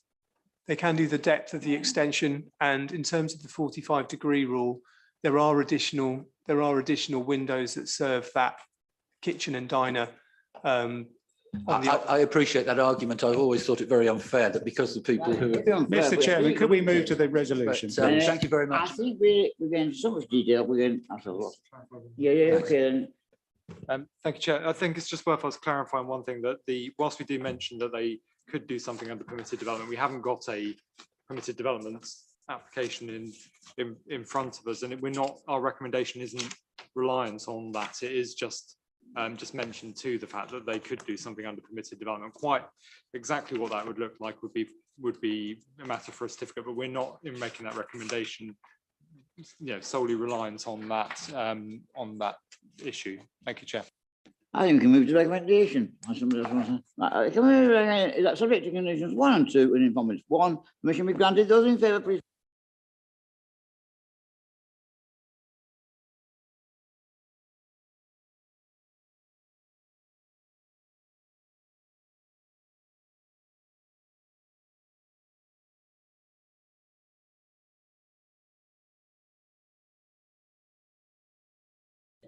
Thank you, Chairman. That's 4 in favour of the application, none against and 3 abstentions. Therefore, it's carried.